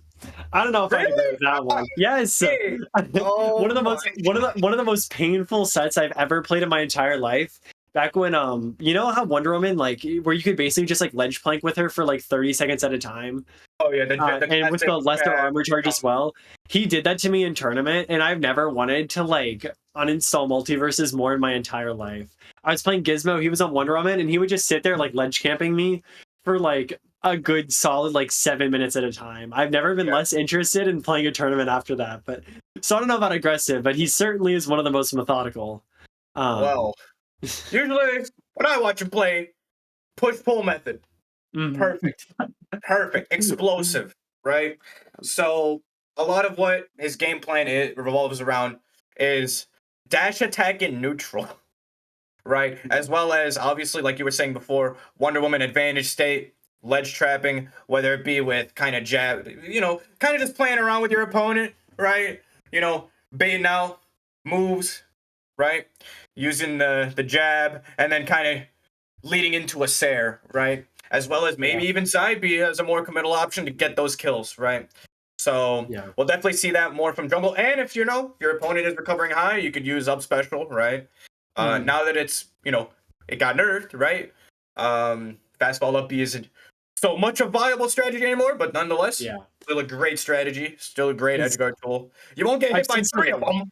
You'll get hit by 1 of them. I've seen some Wonder Women actually go for Nair out of up special, right? Because like it leaves you in the air, but you have enough time to actually get out a Nair instead of instead of like just like mashing up special and like fast falling it, you can actually do like up special and then like cover it with like a Nair. So I think we might see that. Usually Shiro is the one who's like really good about getting these up special like pressures. He's really good at that. From under it, but we will see like as we go into this match. I think Jungle is missing. I'm just gonna say it. I think he just got in the lobby. Okay, so we're gonna luckily be starting this matchup pretty soon. So ladies and gents, sit tight, grab a snack. This is gonna be a good one. Go refill your drink and take a sip, because we're gonna be starting winners finals any second now. And yep, here we are going into the game. We see Flacoco actually on the Samurai Jack. Said maybe it was possible earlier, right? That he's bringing it up, but. We're gonna see how this goes. I think Samurai Jack into Wonder Woman is a hard matchup for Samurai Jack, especially when Samurai Jack opts to run the purest of motivations as a starting perk. Oh my! I don't know how new this Samurai Jack actually is, but it'll be interesting. Hey, might be the strat. But anyways, what do we know about this matchup other than it being hard? Because Samurai Jack actually has some really good hitboxes, although his game plan is a little bit more off-stage-esque with, you know, his whether it be his down air, down special, kind of big hitboxes. Also, you know, the grab, really good move. Kind of just yeet him off the stage into the blast zone, right? But obviously setting up for those moves is no easy task. So what other tools do we have in mind that Flakoko can kind of use here against someone as bodacious as Wonder Woman? I think we're gonna see a lot of like we're seeing Flakoko trying to go for a lot of nairs, but I think Wonder Woman actually is one of the characters in the cast with some of the best options against it, right? So I think he's gonna have to rely a lot on the fact that his jab is super good. I think grab to break armor is gonna be important, and then like the I haven't seen enough Jack's use, and I don't play a lot of Jack myself, but that like sort of like stubby move that kind of just like sets him up really well for like up tilts. We're gonna see a lot of that as well going into this set. Oh yeah, nice neutral tilt coming in from Flakoko, but gets snuffed out by Sair, unfortunately. Oh, lasso read coming in from jungle, tries to mash in Sair, doesn't quite get it, but Jungle isn't burnout. I mean, Ayo, dash deck special coming in from jungle, correct? wow, nice jump down down special by Flakoko actually to cover that option. Grab, that could have been huge. Flakoko trying to play it That's good not- here. Yeah, but jungle closing it out. Nice little jab into neutral tilt. Alright. Already, Jungle getting that first stock right. Oh, but Flakoko? Flakoko does have to go at All pledge? 128%. But, Yeah, that was really good. I mean, yeah, that's it. Yeah, even game, even Steven. Gotta respect this Wonder Woman armor. Gotta find a way back in. Really good by Flakoko. Reversing that situation. Nice little jab coming in. Yeah, this is gonna be really weird. It's kind of hard to edgeguard Wonder Woman. Gave him some space right there to find an opening, but gave him a little bit too much. But that's fine. Worked out for him. But jungle playing around with the space that Flakoko gave him might end up in a stock. Really good these jungle specials are coming so in. crazy. Oh my! Oh, wow, that was so well played by Jungle. Yeah. Price to kind of get that option, like trying to get that reversal or, you know, trying to get that, like, anything to make it back, but Jungle is just so good at keeping up the pressure there.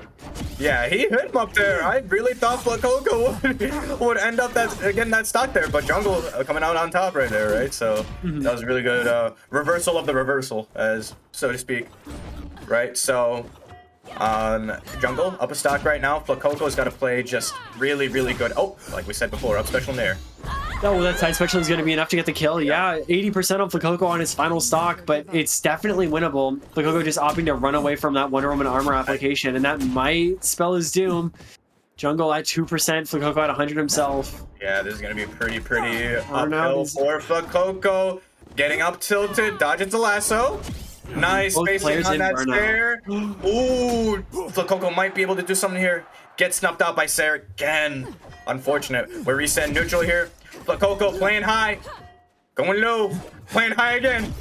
Trying to find his way around these stairs. But tries to get a ladder. Burnout situation. again? Oh The my nair god. there, I don't... Oh, good Oh, grab. nice throw! Oh, but floats down with the down special, man. Really tragic. unfortunate for Flakoko. He was setting something up that was gonna be devious, ladies and gentlemen. I saw the vision. I saw the vision. Oh my. The vision was there. The vision was there. But Jungle coming out on top in this 1-0 right here. So yeah, if you're Flakoko right now, the Samurai Jack looking clean. Not gonna lie. It was a pretty close game, all things considered. He was getting his footing, especially down packed a little bit later in the match, right? Figuring out his really good match tools, really good spacing, right? So Yeah. what else can we see from Flakoko, right? Other than, you know, not getting snuffed out as much by Sairs and, you know, upbeat nairs. He did get laddered quite a bit coming in from that second stock right there. So got to clean that up, right? Not get laddered. How do you do that, you know? I mean, I think one of the tools that's kind of being underutilized by Flakoko that could be really nice in this matchup is actually his down air, right? Usually, like when we think about Samurai Jack down air, it's like it's kind of unfortunate that it doesn't hit below him sometimes, but especially against Wonder Woman, like off stage, hitting to the side is actually so nice because it means that you can go for like these punishes on lasso that we like to see Jungle go for a lot. But I think it'll be important, right, for some of these punishes to like come through when jungle's off stage, because like we saw Flacoco go for a lot of options off stage. He would usually go for like these like dash and airs, and I think if he swapped out some of those for dash down airs, he might actually get put in better spots. Yeah, Um, Downer is a really, really good tool because it's such a like a weird, wacky hitbox. Samurai Jack kind of just gets his sword hilt, kind of just, lets it hang out there, as well as, down special, really, really good, really, really big hitbox as well, And he was trying to utilize the grabs. We definitely saw that, but Jungle was just sneaky enough to dodge those. yeah. So just kind of implementing a little bit more of those right into his play would go a long way, because it is really hard to supplement Jack's side special into your game plan off stage, because it is so it's kind of easy to dodge, Mhm. So Yeah, definitely. that's kind of an option to finish off an opponent that's kind of already out of options, just get him out of here, right? Hmm. So could definitely see a little bit more Nair Sair, maybe some Nair fadeaway down special, something Yeah. like that. Get creative, right? Get creative. Yeah, especially against a character like Wonder Woman, where her options are just so strong. Where it's like sometimes you just kind of have to, you gotta mix it up. You gotta like you have to rely on the fact that a lot of the times the matchup better than the Wonder Woman does. In Flacoco's case, it's a little weird because he doesn't normally play Samurai Jack, right? But I think it's so important to just be able to like mix it up, right, and be able to like create ways to make jungle less comfortable. Yes, And right because now, there's a lag test going on. Jungle is called for a lag test on Flacoco going into game 2. Um, classic, and like, classic. I don't know. Hey, got to call it when it is. But hey, it is winter finals, ladies and gentlemen, and I'd like to take a second to shout out our sponsors for today. Right, this is all thanks to Trolley. Right. Mhm. If you ever need a little snack, if you got a sweet tooth, get yourself some Trolley. They made it Yeah. all possible here. They made Frostiverse number 42 possible. Yeah, Very, very the good. absolutely amazing sponsor, right? Is a big amount of like what like Frost is able to do in like the community, other than just like the amount of like love and support that they put in the scene and like cultivating like a scene here, right? Is done like through like monetary support, and that couldn't be possible without like organizations like Trolley who are supporting this tournament. So it's absolutely like amazing, right? To see like that kind of like support coming through from the scene from Trolley. So I mean, yeah. Yeah. I Yes. think we're heading out to a break for now while we wait for this light test to happen, but we'll be right back as soon as that happens. Yes, we will be right back, ladies and gents. Night Okay. has come, it's cold and losing my control. Your light is gone, and lonely darkness fill my soul. I wish that you could save me from my isolation. It's way too complicated. Let's stop this conversation. Let's stop this conversation. We got no relation. I have come, it's cold and losing my control. Light is gone, Night has come, it's crazy. Night is gone, lonely dark. Wish you could save me from my isolation. My too complicated. Stop this conversation.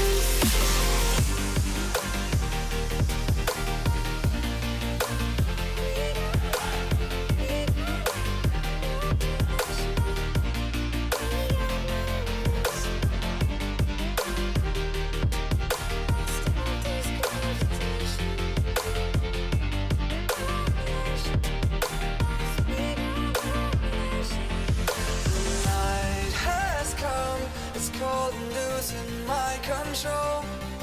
Your light is gone, and lonely darkness fill my soul. I wish that you could save me from my isolation. It's way too complicated. Let's stop this conversation. Let's stop this conversation. We got no relation. No relation. We got no relation. No relation.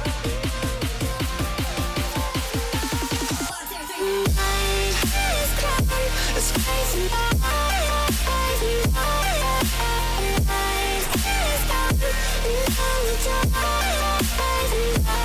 And it goes like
inside of these walls with you. I don't recognize who I've turned into. I'm losing hope and getting myself back. Everything around me is starting to turn black. Don't tell me you're hurt again. Tell me how wrong I am. Tell me how it's all my fault. Yeah, I've met my match again, starting from scratch again. Where's the pleasure in all this pain? Don't you lie to me. Say it's all okay when it feels like I'm drowning. I hate to say goodbye, but it's time to go. All I need is someone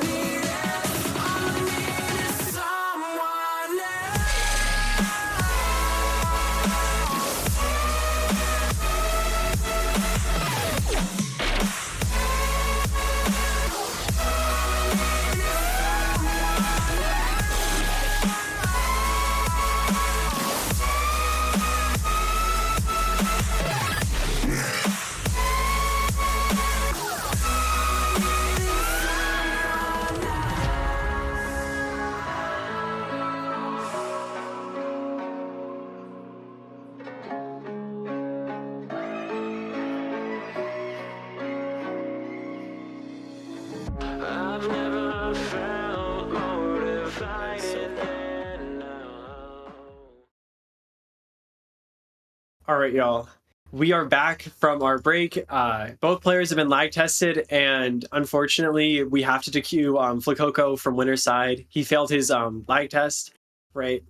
So it's a rough situation, right? Like obviously, like winners finals, you don't really want to DQ people, but if you don't pass the lag test, you have to get DQ'd. So it's just a little unfortunate, right?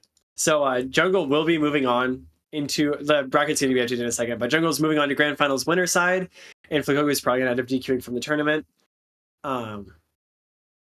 So you know, it's a tragic situation, right? It's really unfortunate. This late in the bracket having it happen, but I mean, it is what it is. Yeah, it is a truly an unfortunate situation that in winners finals, it seems that the buffer bloat came out on top. Yeah, the real matchup were the buffer bloats we made along the way. But yeah, Yes. So how will that change the bracket, you might ask? I mean, right? So as we see here, it looks like Jungle is the one advancing over to Grands, right? mhm. And what will the next match possibly be? You are quite asking, right? Yeah, so it's good. It's going to be one of two matches. We either have in losers quarters, we have Tickletoe 420 versus Moises. Okay, so we're doing Tickletoe versus Moises, and then on our other side of losers quarters, we got Mecha Tex and then Elijah Daffy. So right now we're going to be watching Tickletoe 420 versus Moises. It should be a really cool match. It's actually going to be interesting how this is going to work because it's going to be Jason versus Steven, and historically at least this was a really rough matchup for Jason, right? Where Steven's just like kind of clearly the better character. So Hey, Jason I may mean- be an underdog, but he's Jason. He might just randomly kill, you know? mhm. Yeah, like he has such explosive kill potential, and especially on like a Steven where he's kind of floaty. Like you see him in the air a lot of the time. Like if Tickletoe can manage to get these like good punishes and like these openings on him, we could really see like some nasty early kill percents coming out. Yes, especially with the up air, maybe Mhm. interrupting the nair attempts, right? And quite possibly trading with the surfboard. I don't necessarily know the interaction coming in Yeah. up air going into surfboard, so Mhm. think it trades. And Yeah, I don't know. yeah, maybe It's- bet, it's n- right? Rage bet, yeah. Mhm. It's Def- not really a matchup we get to see a lot in tournaments, so hopefully it'll be a good exhibition. I'm hoping we get a good amount more games. You know, hopefully it goes to like even something like a game 5 would be really cool to see. Just like Jason being able to compete with a matchup that has historically been pretty good. But yeah, I'm really excited as we like get into the set. Like, you know, how is this gonna go? Because I think I don't know. I think it could be really sick. And I hope Chickletoe doesn't have any more connection problems. Because if two people get DQ'd from the bracket tonight in top 8, I'm gonna be so sad. Yeah, that would be truly unfortunate. Mhm. But, you know, as we said before, ladies and gentlemen, Jason, Steven, man. So yeah, Steven obviously would make Jason his combo food. But, you know, one bad situation for my tubby little guy, and, you know, he might just get deleted. All it takes Yeah. is a folding bed or a hash slinging slasher. All right, and then going into game 1, we actually see Moises not on maybe the Steven like we think, like what we thought he was going to be on, but he's actually on the Shaggy. And this is, I think, for a lot of reasons. He has dash attack breaking armor, right? And I think that's like the crux of it, right? Where I think Shaggy has a much easier time breaking armor than Steven does. Steven, right? Like if you put the dash attack armor break perk on, it's not really that good on him. His dash attack isn't great. And his down tilt also isn't the craziest at getting armor breaks. But Shaggy, his dash attack on the other hand is incredibly good. And we see him try and use it there at the start. And he also has down tilt, which I think is a little bit better of a tool. And as we get into the match, I think it'll be really important seeing how those interactions happen. Yeah, armor break, dash attack, especially with the dash attack, you know, kind of just like being a dive attack as well, but, you know, might change the matchup a little bit. Using the sandwich to maybe cover some options, but Tickletoe jumping over it, finding his way in, getting some of these up specials. It's going to be kind of easier to at least ladder Shaggy. You just have to watch out for those wake up options, whether it be down air or nair. And Tickletoe doing a great option of that, but Gets reversed. gotta watch out for the Shaggy Dare, the classic, especially off stage. Definitely. Oh, it goes for the grab, but it's just not Yeah. enough. And oh, he's on the platform with 3 stacks a weekend. This could be so much. He's already at 80% on his second stock. Moises is in burnout though. And then he's gonna get up and be able to charge another rage move. It's just so dangerous. This percent gap is already widened so massively in this game. Yep. If you're Tickletoe, you just need to find an early kill. Like rage is gone, but lands the raw side special or raw side air. The raw side air, just slap him out. All right, so sandwich. Oh, doesn't quite dodge a sandwich right there, but hey, it's fine. You can eat it. Oh, yeah, there you go. Just ate it. See? Yeah, like, just like that. I mean, especially I think Nair is going to be really important in this matchup, right? Like we've already seen him try and get a lot off it, Tickletoe, but I think that Nair is really going to determine so much of how these stocks play out. Because against Shaggy, like on the ground, you're contesting with his dash jab. But in the air, I think his Jason's Nair might actually be a pretty good tool in the matchup to try and help him get in and find these jab openings that he wants.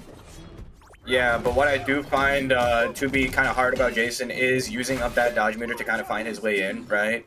He's kind of a very middle character because like all of his aerials are a little slower, except Nair. But even then, it's not necessarily enough drift unless you use that little bit of meter, whether it be from the platform or even from the air, right? So Jason is a very committal character. You got to really lock in and know when you can make that approach, right? And Tickletoe is doing a pretty good job of that. Take that kill right there. Nice little jab confirm into bed up air. So even game, ladies and gentlemen. Let's see what Tickletoe can do. I mean, yeah, he's narrowed this gap to only, I mean, it's still, you know, like 70% now, but it's still way doable, right? Like he gets a good opening and he can get so much. I actually like how much Moises is using these sandwiches to just try and like pressure from a distance. It's so hard for Jason to get around these without using a large amount of dodge meter. And we see it there, right? Like he's using it to like zone out his opponent, and then also just like he has to dodge in to like get in, right? So then he has to go for that jab up special in order to or like he has to get like dodge in it, and then because of like the changes to dodge last patch, right? Like that gives you more whiff if you're not immediately acting out of it. So it just gives Shaggy these new openings to create like pressure scenarios, which I think is really important in this matchup. Yep, Shaggy sandwiches. Do not sleep on them, ladies and gentlemen. We've seen many other players use Shaggy sandwich quite like that. You know, one above all stands a test of time being the sandwich connoisseur, but they are not a once player. But, you know, Moises, you know, showing it out, right? Showing us that Shaggy sandwich is not one to be trifled with, right? Pastrami on rye, if you will. Pastrami on rye. All right. Going into this second game here, I think I would really like to see, like, I mean, we see here like these up airs, like these juggle scenarios. Moises just kind of using Nair out of it, right? But I think getting these early juggles as Jason is going to be so important. Especially because this character now has so many like vertical options with his new down tilt. Good for Moises though to break that armor. Gets the wow, that was so good from him. Just like breaks the armor, and then just like ends the stock pretty soon after that. The side special just has so much range. Where he's already at 50% on his second stock. We kind of saw this game number 1 where he's just losing so much percent. Really good by Moises. Picking up some sandwiches. It's a galaxy sandwich too, ladies and gentlemen. He's getting hit with the whole universe right now. I actually didn't realize that like he got like full new textures for his sandwiches. That's actually so cool. I really like that. Milky Way, go. Oh, Goes for the bag and maybe not. He did get that 45 frames of whiff remove, but I don't know if it's still good enough to use a neutral like that. I mean, it technically wasn't neutral, but I guess. Oh true. my gosh. Moises with the air chases, really good. Yeah, Tickletoe just really needs to find his footing, especially now, but he's got a fresh stock to play with, as well as Moises still a stock ahead, right? Both of these players. Oh, that's a combo. Oh my gosh, that's so cool. Yeah, Nairn neutral attack is actually so like I've never seen anyone do that before, but good option there. And oh my god, we might see a juggle situation. I kind of wish Tickletoe went for an up special there, just kind of went for like the haymaker, but we didn't really see it. Oh, and then down and up kill. I mean, it's possible to make a comeback here. Only 83% on Jason. It's almost Shaggy kill percent, but like, so is 0%. Hey, Jason is a stone cold killer, as they say. He's the hash slinging, hash bringing, slash bringing, jinging slasher, ladies and gentlemen. He's about to take you to town. Look at him go. Hash slinging, bash bringing, badash dinging. Slasher, Jason Voorhees, ladies and gentlemen, bringing it back, 1-1, Tickletoe 420, remember the name.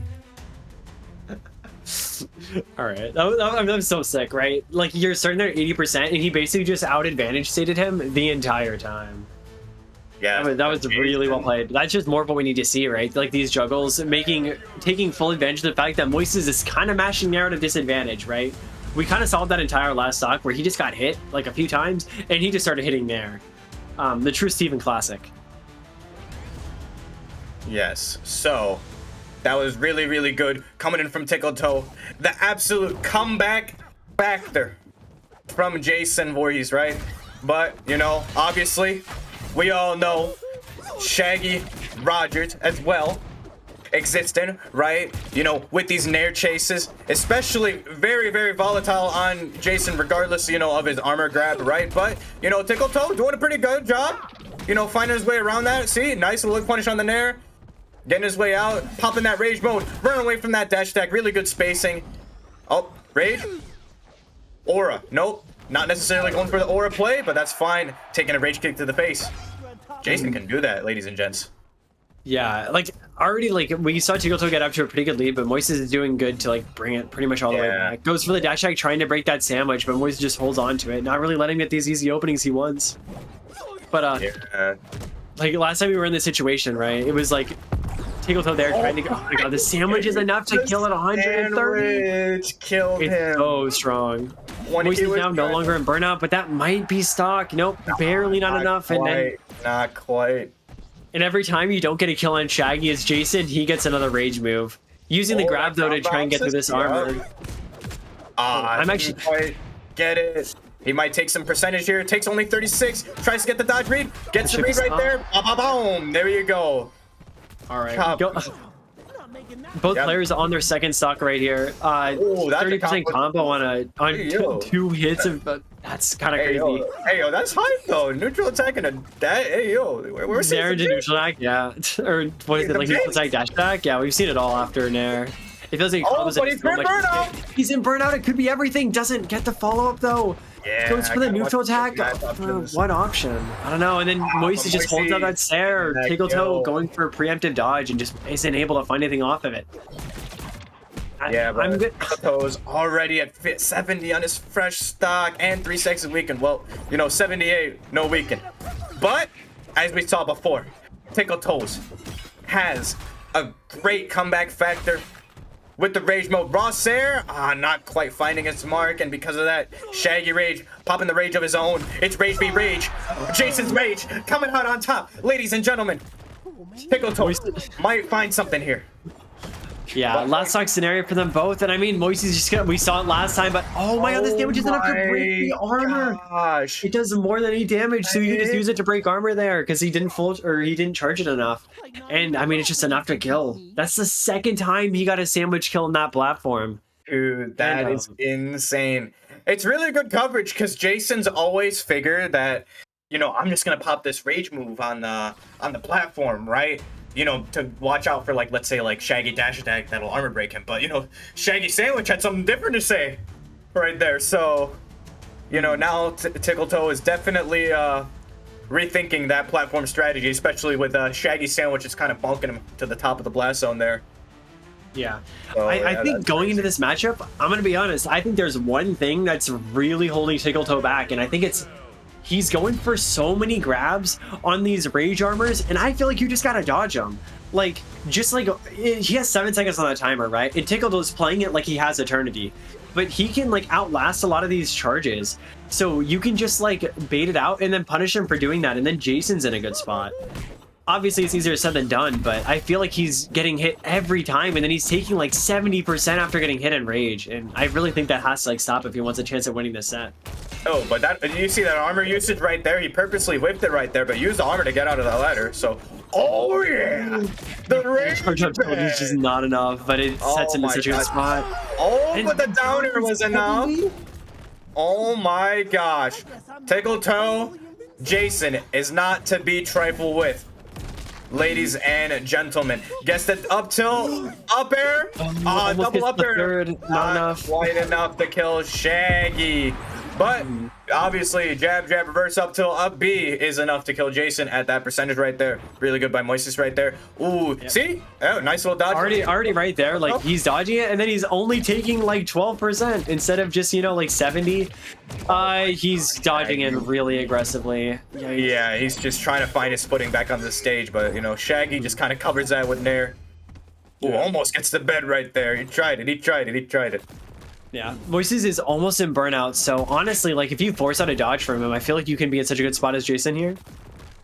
Yes. But just letting him, like, oh my god, Oh, his armor, he actually sandwich for himself. Oh, yeah, throw it at the opponent. Yes. I really liked how he actually charged up his armor a bit more than usual, so that way the sandwich wouldn't just like raw break it, right? And then he uses that to kind of bait Moises in, and then just kills him for it, which is really smart. I really like that adaptation from Tickletoe. Yes. So Tickletoe trying to get as much extra credit as possible here, but obviously Jason is pretty hard.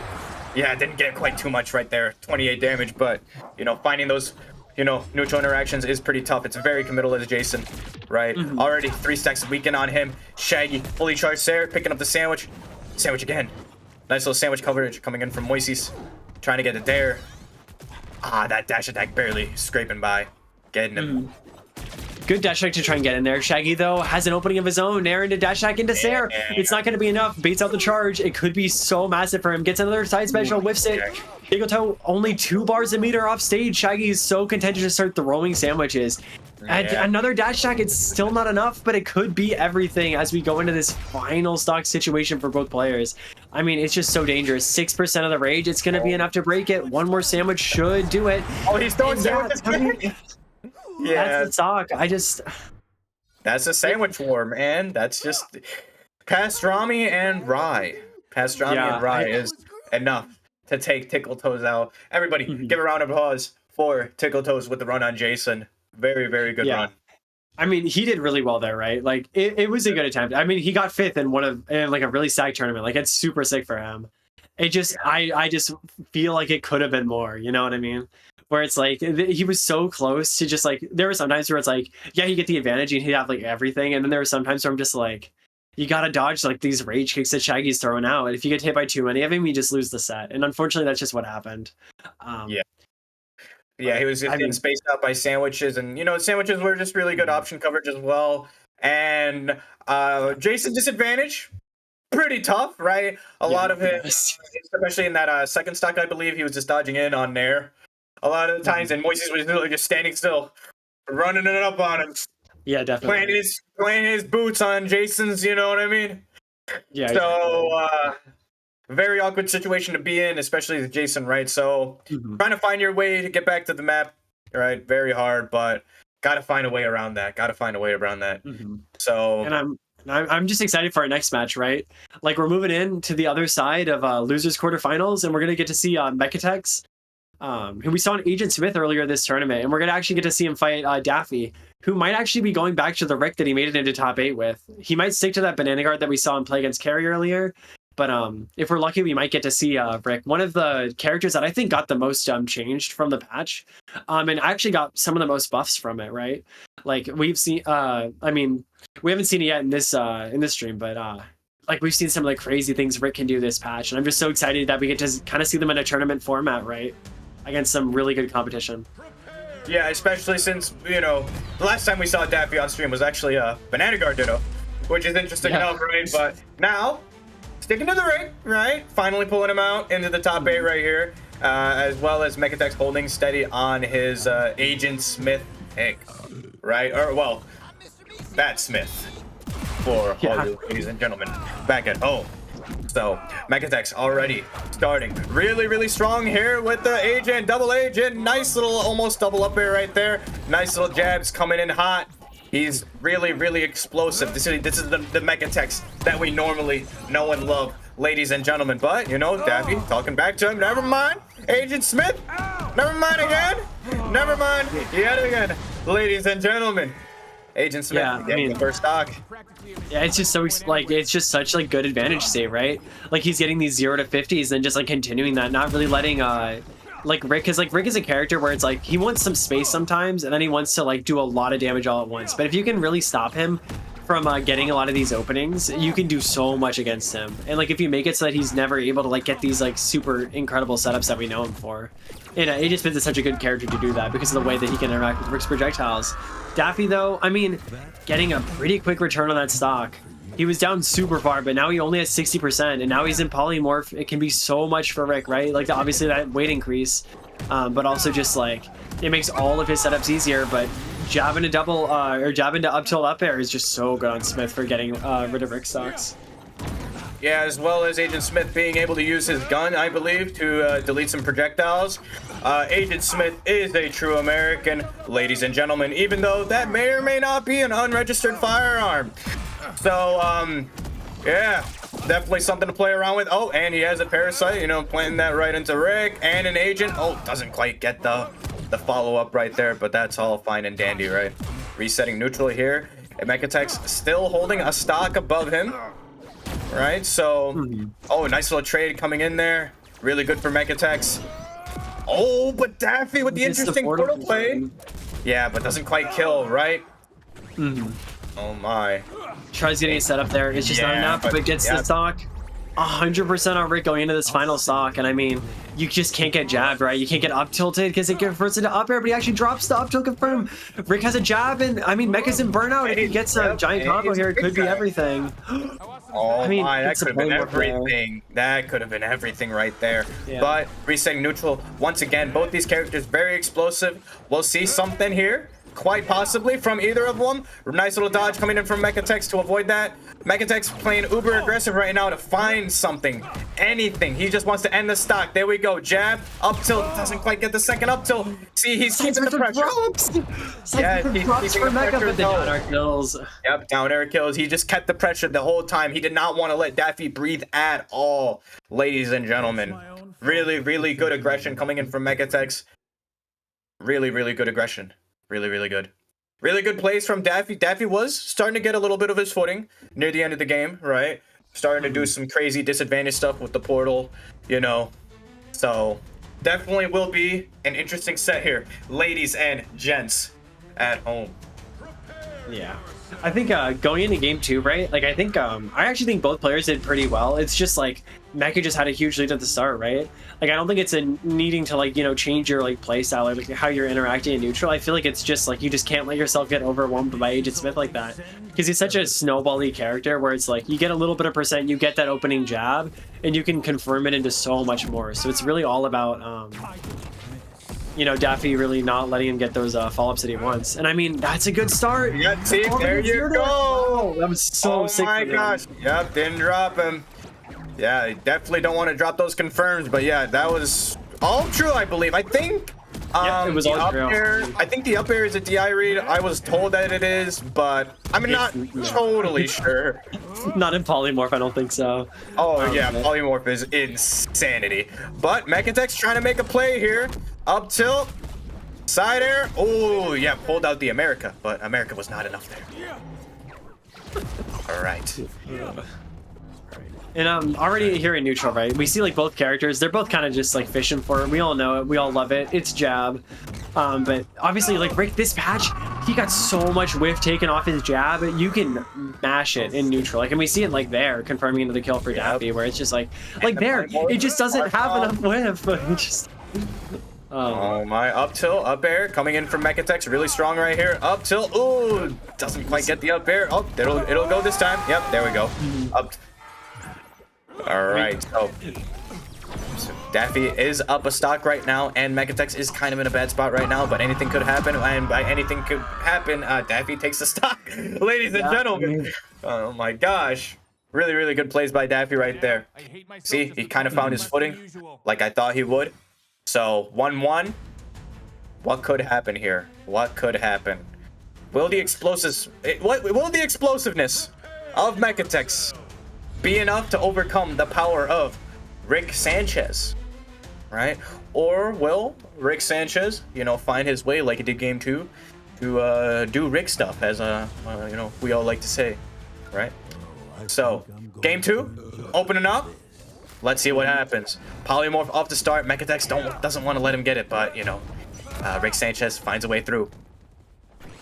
Yeah, So, I think, I mean, right, already we're seeing kind of like a lot of what we saw game 2, right? Where Daffy's getting a lot of these conversions, like a lot of these follow-ups, and it's just really hard for Mechantex to kind of deal with.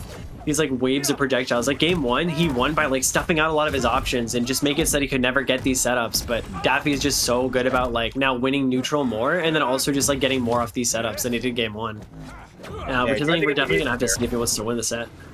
yeah, tried to get the agent there. Nice dodge coming in from Mechantex, but unfortunately was not enough. Did not dodge the Halo energy swords coming in from Rick. Nice up tilt into up air. Nice dare mash coming in from Rick. Oh, that was a trade. That was a trade. Oh my gosh. Nice there coming in from Daffy. And a polymorph reset into a Mi-6. Oh my gosh.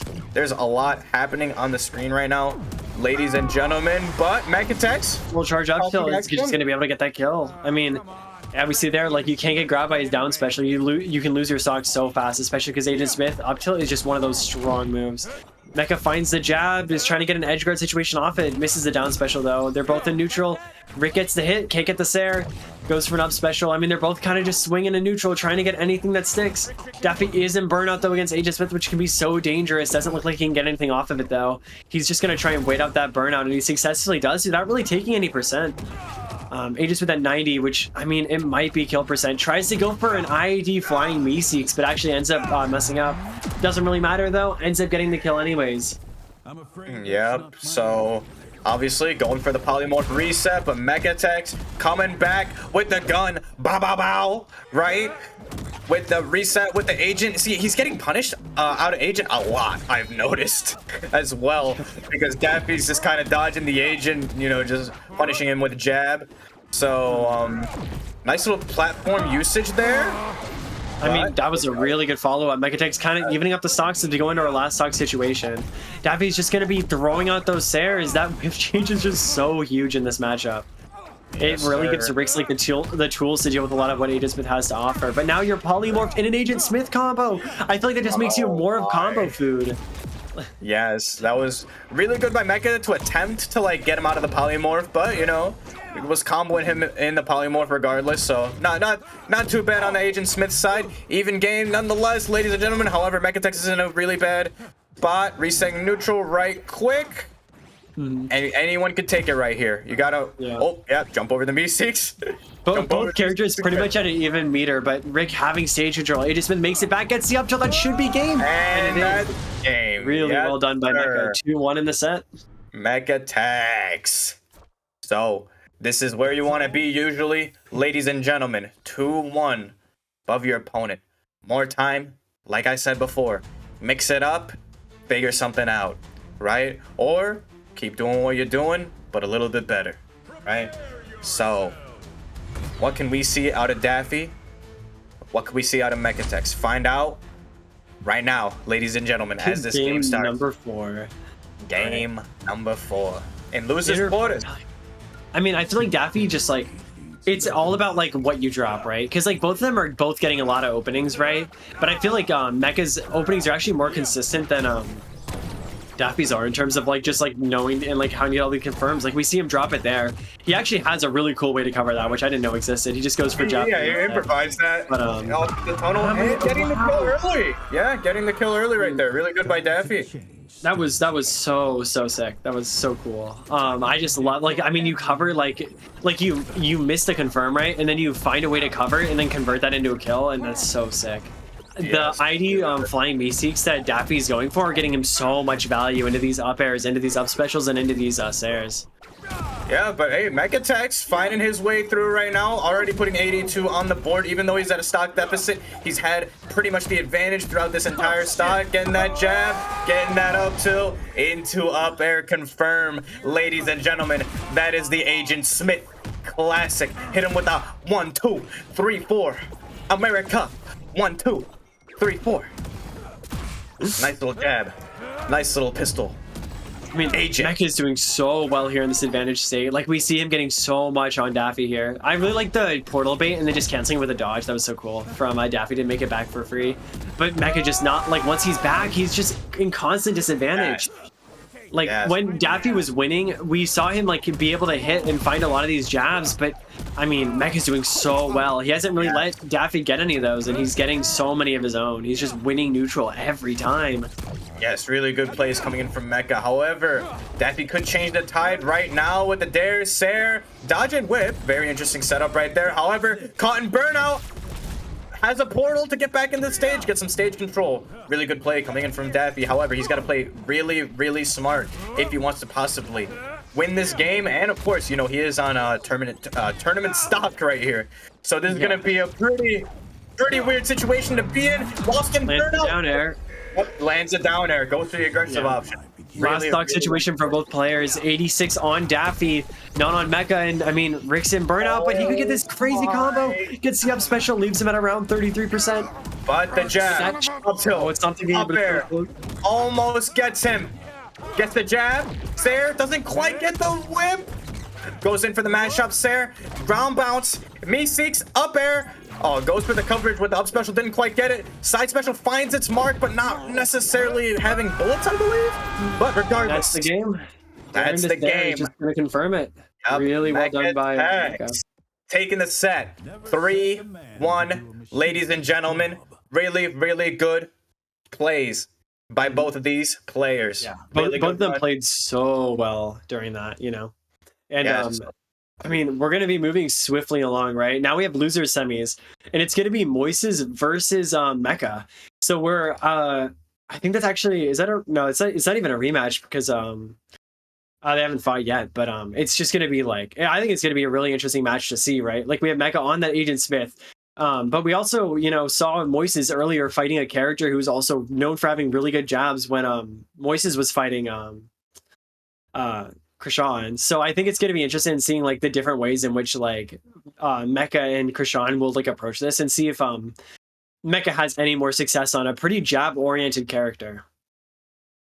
Yeah, so it's definitely weird, a jab oriented character with someone as wild and kind of let's say disrespectful as Steven, right? Because Steven kind of just flies at you sometimes, you know? Whether it be with the surfboard, the belly flop to the face, or, you know, obviously everyone's favorite move, the Nair button, right? And obviously those are accompanied with Rose Bomb, side shield, and a watermelon Steven as a side dish, right?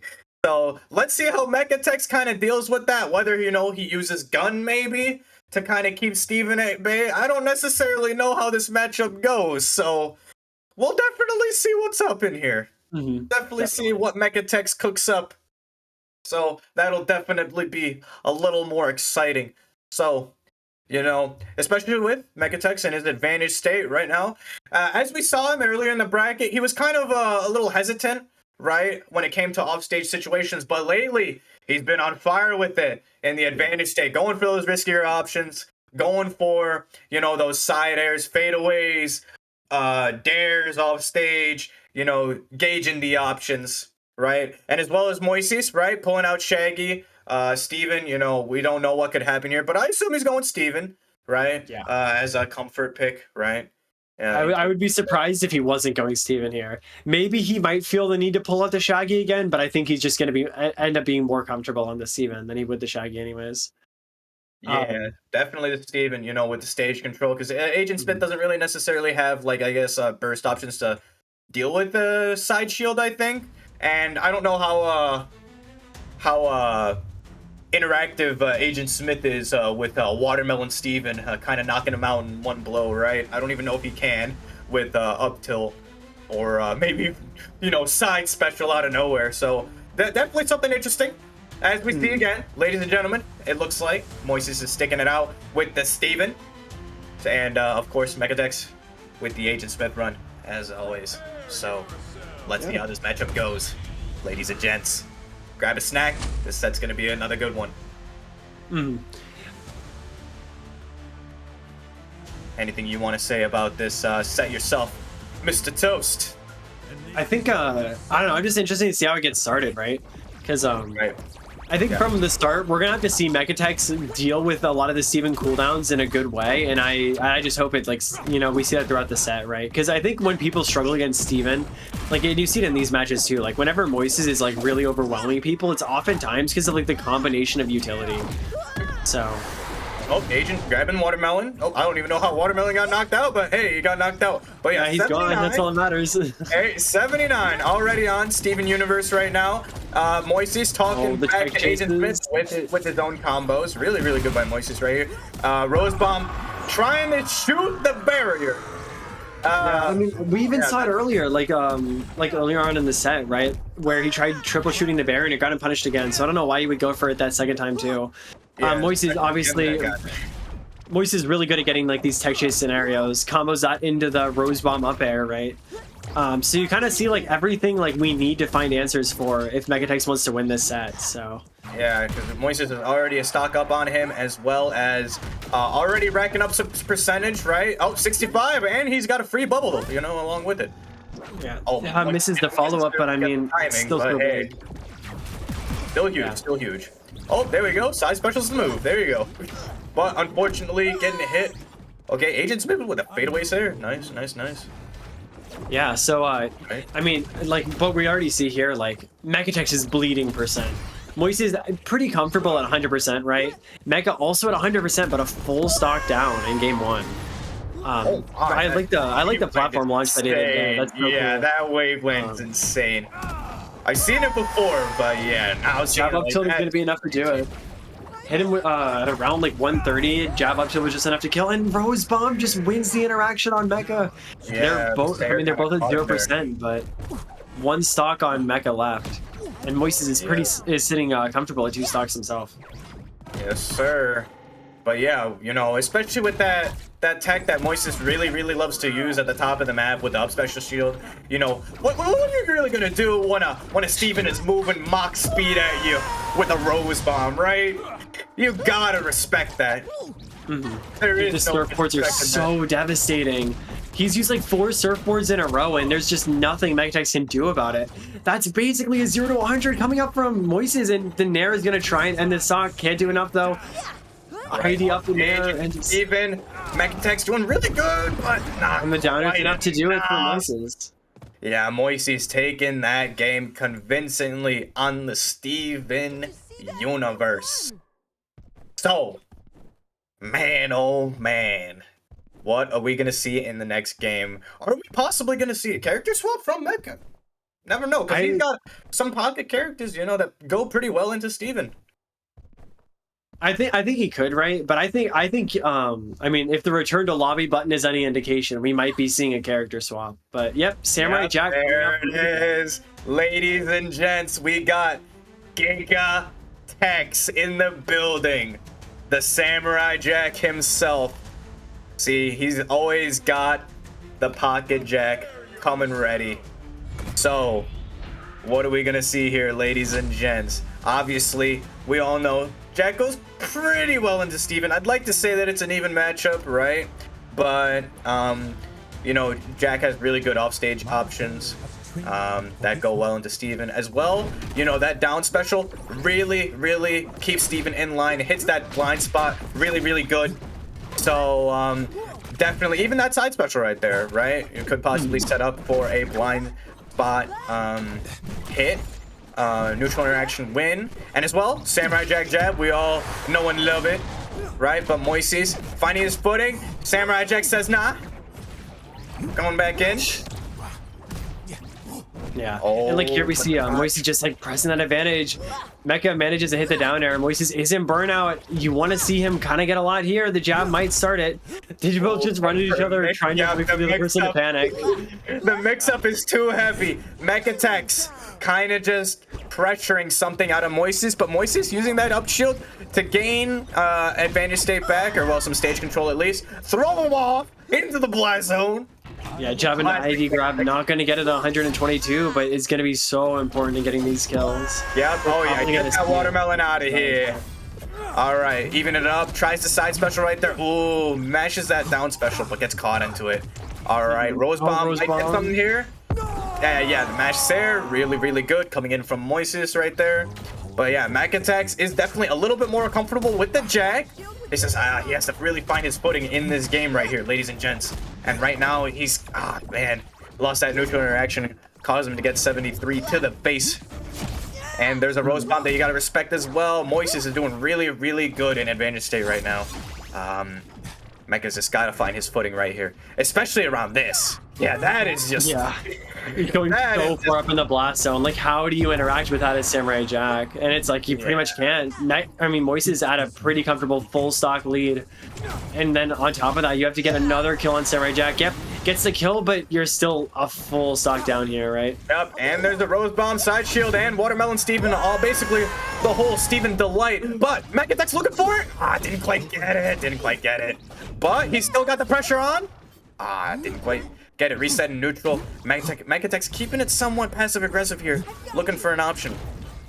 Going in. Yeah, Getting snuffed out by Steven stuff. Yeah, he's just not really able to get like these openings you need. Moise is just using these surfboards so well, just trying to make it unable for Mechatex to like ever approach. Right? And like we've seen it attempting to bash his opponent with the question marks. Yeah. Oh my gosh, the tech chasing is so crazy. I mean, it's such a dominant game as of now, but I mean, it's still possible to make the comeback. You just but unfortunately for him, Mechatex taking a 2-0 over, or Moises taking over Mechatex 2-0 right now. How will Mechatex respond, right? Oh, looks like they both press rematch right here. But, you know, as they say, Hashira sweep, which way, right?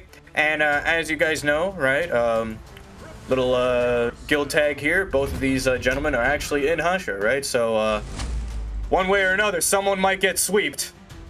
One way or another, ladies and gents, we will see that right here. So, loser semi, Moises Mechatex, Moises up 2-0. What will we see from the game 4, ladies and gents? All right, starting it off right, both players trying to set up their tools. Moise is really getting all those setup tools that we like have come to know he just loves using, right? Gets the surfboard, isn't really able to combo it into the down air. Watermelon Steven goes away, and Samurai Jack able to get that rage down special into the jab. Tries to go for the grab, but isn't able to get it. 70% though, already on Moises. A better start for him than we've seen for pretty much the entire set. Yeah, nice finish with the side special. Oh, but he's in burnout. Players in burnout. Yeah, but Mechatex is obviously going to be aggressive here. Well, you know, Steven up shield, reset. Steven just shielding the blast zone. Can't really do anything about it, right? Yeah, you got it. Even though he is in burnout, which is so dangerous. Gotta respect that, and as well respect that side shield that's right behind you. Mechatech's going for the aggressive option because he has the rage side special. Didn't quite go as planned, but that's fine. That's fine. Even game, all things considered. Although there is a Watermelon Steven and a side shield right in front of him, and a flying, actual Steven, flying at you. Moises taking the stock. All right, so definitely gonna be excited to see what Mechatech can kind of do here, right? With the Samurai Jack disjoints. So we'll definitely see more of that right here. Okay, Moises kind of, 119% uses that the dodge off the platform to catapult himself in. He's gonna get the start tech chasing, but he can't get anything off of it. Jab into ID grab isn't gonna kill at 120 mid stage. The down special will though. Yeah, the biggest thing kind of like blocking Mechatechs from getting like these stocks is that like Steven up shield into, standing on top of it, resetting, wave landing all the way to center stage, right? So it's like, it's really hard for him to kind of get those confirms, especially like in those offstage scenarios. What maybe he could do, right, is kind of send him low, right? So that way, if he does do the Steven up shield stuff, it'll be easier to hit those, again, blind spots. You gotta watch out for those Steven blind spots, ladies and gentlemen, because if he's just straight up above you, he's just gonna surfboard on your head, surfboard, all the way back, from California to the East Coast, And that's what, Moises has kind of been doing, right? So Mechatech just needs to find a way through that. So, yeah, so I mean, we're gonna end up seeing like Moises at a full stock lead, right? We're gonna see Mecha try and make his way in. He's going for these side specials a little bit more aggressively. You can kind of feel a little bit of desperation on his end, right? Like he feels like he's getting shut out in a lot of ways, and he's gonna try and make some of these things happen. But even just like he's just unable to kill Watermelon Steven, and it's so hard in this matchup when you have to deal with all of his setup tools and then also Watermelon Steven. Manages to get it there, but already it's 70% on his tournament stock. Wow, what a ladder from him, right? Able to get so much off that interaction, and last stock situation for both players. Yes, sir. Mechatech is in a really bad spot right now. 97 to the 27. Oh, well, 30 right now. Oh, never mind. Off-stage situation yet again. Getting just kind of snuffed out by the Steven defenses. It's going to be really, really hard to find a way in here. Yeah, that's Nair. The Nair isn't going to... it doesn't kill. Mecha able to get back. It's so dangerous. Last stock at 130%. Managed to get a jab, but can't get the up tilt off after it. But Moises is in burnout. I feel like you have to press your advantage here. If you need a time to kill Steven, it's now. Steven's above you. But can you get anything off of it? And right now the answer is no. 80% on him, and last stock is coming to a close. Yeah, Moises is gonna find his surfboard. And there it is, the cider. Moises taking the set. Yeah. Ladies and gents, convincingly. Yeah, that is a very, very tough cookie to get through. It was convincing, right? It was a clean 3-0. Like most points, Moises just felt like he was in advantage, and it feels so difficult to play against Steven, right? Like if he's in the air above you, he's usually using surfboard or nair on you, right? And then if he's on the ground, he's usually just setting up shield and putting his projectiles out. If you ever get above him, he just has some of the best pressure tools in the game, like with his up air and his up special. So it's just like, where do you fight this character, So it's just so difficult. Yeah, Steven is a very, very impressive character, not only in the 2v2 game modes, but also the 1v1 game mode. His defenses are second to none. Yeah. And honestly, from what we've seen, so are his aggressive tools, right? Oh yeah, we're gonna see it in our next match, right? Where he's actually gonna be fighting Flakoko. So Flakoko, after failing the first lag test in winners finals, has actually done another one. It came back, he passed, right? So he's actually gonna get the opportunity. Oh, DQ stands? Never mind then. Okay. So my bad. So we're actually gonna go up to grand finals, right? Moises. The Moises Mecha match was actually a third place match, right? And Moises is now going to fight Jungle in grand finals, coming from the loser side. So we're gonna see a lot of how Jungle manages to like try and play around like these aggressive and defensive Steven tools that we've seen so many players today just have so much problem with. Like what do you think needs to happen in this matchup that we're about to get into? Like, for like Well- Wonder Woman to have success against Steven in the way that, you know. Well, She I didn't beat him. believe that. I mean, Wonder Woman goes pretty well into Steven, right? You know, she has really good disjoints there, right? Up B is really oppressive against Steven, although Up B did recently get nerfed, right, ladies and gents?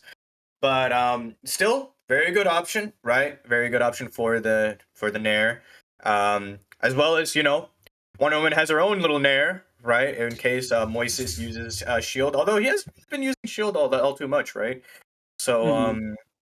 you know, what do you think Moises can kind of do into Wonder Woman, since that matchup is a little weirder, right? Yeah, Moises into Wonder. I think Steven into Wonder Woman is one of those weird matches, right? Where it's like Wonder Woman actually has like the tools like Sarah to break that like grounded shield. She has good ways to kill Watermelon Steven, right? And then she also has some of the only tools in the game which can deal with Surfboard. I'm pretty sure Up Special should at least trade with the move, right? Because we've been seeing Moises just kind of run people over just by abusing Surfboards basically being uncontestable on the ground. So I think going into like this matchup, we're gonna really have to see like how Jungle utilizes these tools on Wonder Woman. I'm not sure really how dash attack goes into Steven Surfboard, but that's also gonna matter. I'm sure we're gonna see the interaction at some point, right, where Jungle just throws out, you know, a dash attack. See how that interacts with Steven Surfboard, but I think it's really all gonna be about Surfboard because because like we've seen, if you don't have an answer to Surfboard, Moises will 0 to 50 you and then 50 to death you. Like it is so rough not being able to deal with it. Yeah, Steven is a tough cookie, right? But so is Wonder Woman. So we might see something crazy. Remember, ladies and gentlemen, this is grand finals. Moises is coming out from loser's side, so he will have to win 6 games, right, in order to take the entirety of the tournament, whilst Jungle only has to take 3 within a single set. So we'll definitely see something a little interesting there. Something a little bit crazy that I kind of just want to highlight. Moises is actually on a 10 set loser streak. He got knocked out in the very first round of the tournament and has made it back 10 sets in order to make it into grand finals. I think that is like unbelievably cool that like he's made such a crazy losers run. And as we get into this opening match with Jungle and Moises, I want to see Fig become even 11 or 12 set wins in a row to maybe take the tournament. Yeah, that is absolutely insanity, man. Woo, round 1, losers all the way to grand finals. Oh my gosh, ladies and gentlemen, any dream can come true if you just believe hard enough, right? And as we get started in here, it looks like Looks like they're resetting. Yeah. All right, so whilst they're resetting, we could talk a little bit more about how this can happen, right? So again, stage control, Steven's biggest thing, right? Wonder Woman disrespecting that stage control. That's all it is. Yeah. And having an answer to Surfboard, like Mr. Toast has put out there, right? So as they get started back into this round 1, ladies and gentlemen, see what happens. Yeah. And going into this, like we can kind of see like the 2 stages that they have. It's kind of like the normal, you know, like tournament stages, right? I think they're just gentlemaning to Sky Flats and then Trophy's Edge. But I think it's gonna be important, like, because I think like doing bans in like a finals like this does matter, right? Like you want platform stages for Steven, but yeah, I think Sky Arena as the starting map is actually just like good for Moises. We see him already here pressuring off stage. Jungle actually uses the armor to try and get a reversal. It's not enough, but it does get him back to stage. He is in disadvantage still though, and I mean trying to seek to reset back to neutral. Yep, those defenses coming in clean. Nice lasso coming in from Jungle into Nair. Dash attack. Oh, almost gets the Nair again. Doesn't quite find its mark right there. Out in a disadvantageous situation. Moises giving him enough respect to find his way back. All right, but, you know, Moises finding his way in. Nice little Sarah Nair. Ooh, Moises getting advantage state right here. So what can we see from Jungle kind of getting back to stage? You know, Mr. Toast right here with Steven defenses. Yeah, I think actually like utilizing this lasso like Jungle's doing. I think in a lot of matches, I don't think like the whip is like the best idea all the time. But I actually think against Steven, where his main grounded pressure tool is down special, like we saw like right there on that kill, I think it's actually really important to be able to like cover that angle and make it so that he doesn't feel comfortable or like safe in doing that. But already we see like Jungle's getting pressure to the edge like so consistently. Actually using the dash attack to beat out Surfboard and then actually going for that high like edge guard attempt that nobody else we've seen has really gone for on Moises. I think it's so important. Like you can't just let Moises be like free off stage like he is in jungle. Just recognizing that and then just getting the punish there is just so important early on. Yes. So Jungle's doing a really good job right now, keeping the advantage state, as he was at a deficit in the beginning, but brought it back, right? Right now it's an even Steven game, ladies and gentlemen. No pun intended.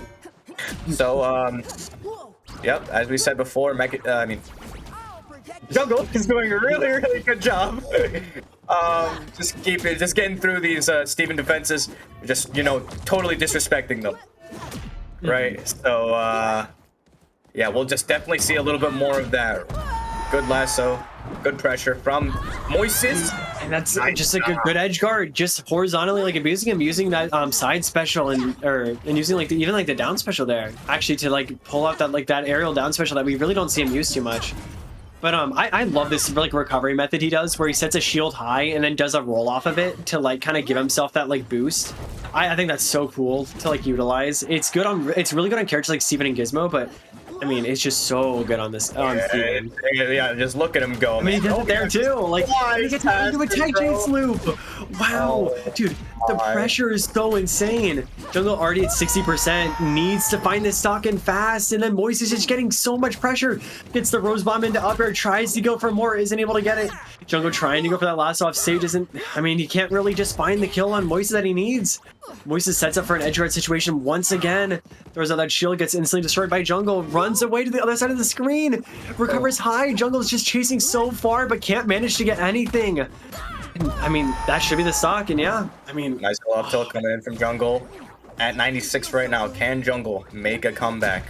Like we said before, disrespecting those defenses is going to be paramount in this matchup right here, whilst avoiding, you know, the Steven disruption, like, you know, coming in from like let's say Watermelon Steven or Steven himself. So this is going to be very tough right now, but play by play going on right now. Jungle's doing really good. Advantage double. He's in burnout. It could be everything. Goes to the neutral tag, catches the recovery option. He might try and cover high, but against Steven, catches the roll in. Is it going to be enough? Oh my god, the side special there, and that might be game. It is. Oh my gosh, that lasso was everything. He put his soul into that lasso, ladies and gents. But it really was a Hail Mary. Flew past it, and Moise is taking that game right there. 1-1, ladies and gentlemen. Oh my gosh. Was that not the first game in the set? Oh, that was the first game of the set. My bad. Yeah, I mean, Moise is coming up with an early lead in this one. Oh, why? But that was just well played, right? Like he had the advantage. Jungle comes so close to bringing it back, but Moise's disadvantage is so crazy. I mean, like we've seen it just like utilizing every one of Steven's tools to just make it almost impossible to catch him. And then when it matters, finding that downer at the end. But as we go into game 2, we're really going to be looking for Jungle to kind of stuff out a lot of these options that Moise has been abusing this matchup. We saw it at the end there when he kind of punished like that platform roll in that he loves doing, right? But we're going to need to see more of it across the entire set if we want to see Jungle defend his winner side place. Yeah, and one thing to notice about Moises kind of doing that platform tech is he always overshoots to center, right? So Jungle might include some mind games into that, where he might attempt to cover, like, you know, the edge, right? Or ledge. And then, you know, find his way back to center to, like, land maybe, like, an upbeat or trade or something like that, right? Yeah, so that would be very interesting to see. Or, you know, fadeaway Sarah, you know, very good option. Yeah, because when they have, when they do, like, that dodge, they're kind of stuck in that dodge animation for a little bit. Like, we saw Jungle forward air him for it last game, but we're really going to have to, like, look and see, like, how he chooses to punish that as the set goes on. Both players just kind of neutral right now. They're both just looking for like their big opening. That should be it though. Oh my god, Rose Bomb into up air, not enough to kill Wonder Woman at 99%. But I mean, it's so close, right? Yes. Jungle with Yeah. that extra stock advantage right now, trying to get as much extra credit as possible right now. Getting that Sair, nice little nair. Oh my god, beta combo right there. Beautiful. Yeah, There you and go. Wonder Woman, I mean, he has like the positional advantage here. Like Moises is like trying to get this kill, but it's just resulting in Jungle getting way more pressure, right? He's actually doing so well about conserving like the stage presence, right? Like opting to like dodge high and just try and land on the stage rather than necessarily like getting all the follow-ups he could, because he knows that like that positioning is so important. But Moises is able to get that up air and kill Jungle, but not without taking 80 himself. Yeah, so still a really good position for Jungle to be in, and well, you know, mega good position for Jungle to be in as he takes the stock with a classic jungle dash attack out of nowhere, right? So we'll continue seeing that. So yeah, Moises got to play really slow and methodical, but Jungle is just going through his defense, hitting him with the freight train. These stairs are everything. They're just so much pressure being exerted. Both players are in burnout. Jungle is gonna exit it first. But Moises is already at 84% on his last stock in this game too. It's so dangerous. Great down tilt to break the armor, but I mean, Yeah, Wonder still Woman's got hit confirmed out of Wonder Woman right there. Oh, nice little sidekick into Nair. Oh my chase. god, tech chases. Could be 100% on possible for Steven. Moises, but this is gonna be a very uphill battle. Oh, messes up the little tech right there. Movement he wants, yeah. Yeah. Right, and Oh, I mean, nice Moises dodge just from Moises. floating above Jungle. Oh, Both nice players just trying to land attempt. anything. Oh yeah, Moises goes for that fastball read. Oh my gosh, Oh Jungle's my still alive. Gosh, the offstage from these gentlemen is so crazy right now. Oh my gosh, that could be everything. But Moises misses the upper because like the triple hit from like the wall, and then oh my gosh, just trying to destroy that shield. Moises off stage at 120%, gets that up air, gets back to the wall in burnout. Jungle really needs to find this kill soon. Can't really get too aggressive though. Tries going for a reverse Sair into the wall to try and get that wall bounce kill. But I mean, now Jungle's in burnout and disadvantage. Both players at 100%, and it's gonna be, I mean, yikes. Yeah, Moises closing out that stock right there, but Jungle closing out the game right there. Sometimes you gotta lose the battle to win the war, ladies and gentlemen. It's not about I like how he just comes back, just immediately just reads his jump, goes for an up special. It's like, yeah, I know what you're gonna do. Like everything else, that was just like, I was just, you know, getting that percent up, and then I'm just gonna, you know, kill you for free when I come back on my next stock. Yeah, putting him in that position right there to where, you know, Moises felt the need to jump right there. 1-1, ladies and gentlemen, grand finale. So, Yeah. whoever wins this little game right here will be, as always, in a really good spot, right? You always want to be one up on your opponent, especially after these tiebreakers, right? Yeah. So, Jungle starting off strong right here, but percentages are even. However, 25%, hey, 25. Oh my! Hey yo, the jungle is. Hey, precipitation came early for the jungle. Hold on. She may have gotten some nerfs last patch, but she's still Wonder Woman, right? Like, Hey, yo, she's still so dangerous at all times. Queen of the Amazons. Oh, lasso dash attack, lasso dash attack. Yeah, and I mean, like, already here, like, you see, like, Jungle just being able to put so much pressure up. Like, you have that early advantage, and you're just able to take so much off of it. Moises at 90% on his second stock. He doesn't look like he knows what to do. He looks lost in this matchup so far. Jungle is just so good at this. The absolute pressure coming in from the canopy of the jungle right now. Absolutely wild, ladies and gentlemen. Jungle opting to go off stage right here. God, I mean, there's like, look, he's going for a surfboard, and Jungle's just going. Oh my gosh, the triple lasso! No way! What is going on? He's styling on him. No, this is no. Queen of the Amazons. Oh my gosh. This is crazy. He goes for the side special, doesn't land it. He might have Steve, but he's not going to. Goes for the up special off stage. It's everything. He's gonna try and get this 3-stock. You know he wants it so bad. Goes for up special. Tries juggling him up. And the parry. Moises going right down to the floor of the jungle. Oh my gosh. my. only love. What That a was- dominant game 3. That that'll- is everything. Yeah, that was auralicious, as the kids call it right there. So yeah, Moises Shaggy. opting to switch to Shaggy. I don't necessarily know how this matchup goes. I think it's bad for Wonder Woman, is it not? I think Shaggy's really good, but I also think Wonder Woman's really good. So I'm not entirely sure. It could be anything, right? Like I feel like Shaggy Jab obviously incredibly strong into like things like defensive play. You have like Sandwich that you could use to like bait a lot of these tools, but I don't know. I feel like that Steven was working up until last game, right? Yeah. I don't know. I just feel like Jungle was just like in flow state, right? Like you got that early kill, and then you can just see as his confidence grew, he's like, I literally cannot lose neutral. I will win the game. And it's so hard to play against Jungle when he just feels like he knows what everything is gonna do. Yes, yes. And you can see the confidence in his plays. But yeah, opting to switch out the strategy now that the Shaggy's on the map, right? By both players, right? Moises opting to pull out the rage, right? But Jungle knowing what's coming next. Really Just good dodge. dodges it, like, yeah. Yeah, really good dodge on the kick. And already you see Jungle here getting a lot of these openings, but Shaggy might return one with his own up tilt into Nair. Can't get the follow-up after that, but I mean, 46% and advantage. Jungle still has less of dodge meter, but I mean, it might not matter, right? Shaggy trying to get these openings, another Nair into a dash attack, but like how much more can you really get here, right? Ooh, Jungle tried to dodge out, but Jungle catches that. Nice dodge on the Sarah right there. Jungle opting to use a lasso right there. Didn't quite catch him. Oh, what a Nair to down air. That was so good. Just reading that Moises wouldn't do anything aggressive. Yeah, that was pretty sick. Immediate Oh, follow-up. that was kind of sick as well. Reverse up tilt to up B. The Shaggy Mishima special. It really is, huh? And I mean, both players just like evening up the game so fast, right? Both explosive characters, right? Wonder Woman and Shaggy both capable of removing stocks in a heartbeat. And I mean, as we go on, we're just gonna see like whoever wins like the more neutral interactions. I like Moises just like kind of sandwich camping Jungle here, right? But Yeah, doesn't really work out here. Not having it right now. Dodge away, dash attack, Jungle special. Right here. Oh yeah, these up airs. Really good. And he isn't burnout, so it might be super impactful. But Jungle makes it back, only 60% on him. Gotta throw that sandwich eventually, buddy.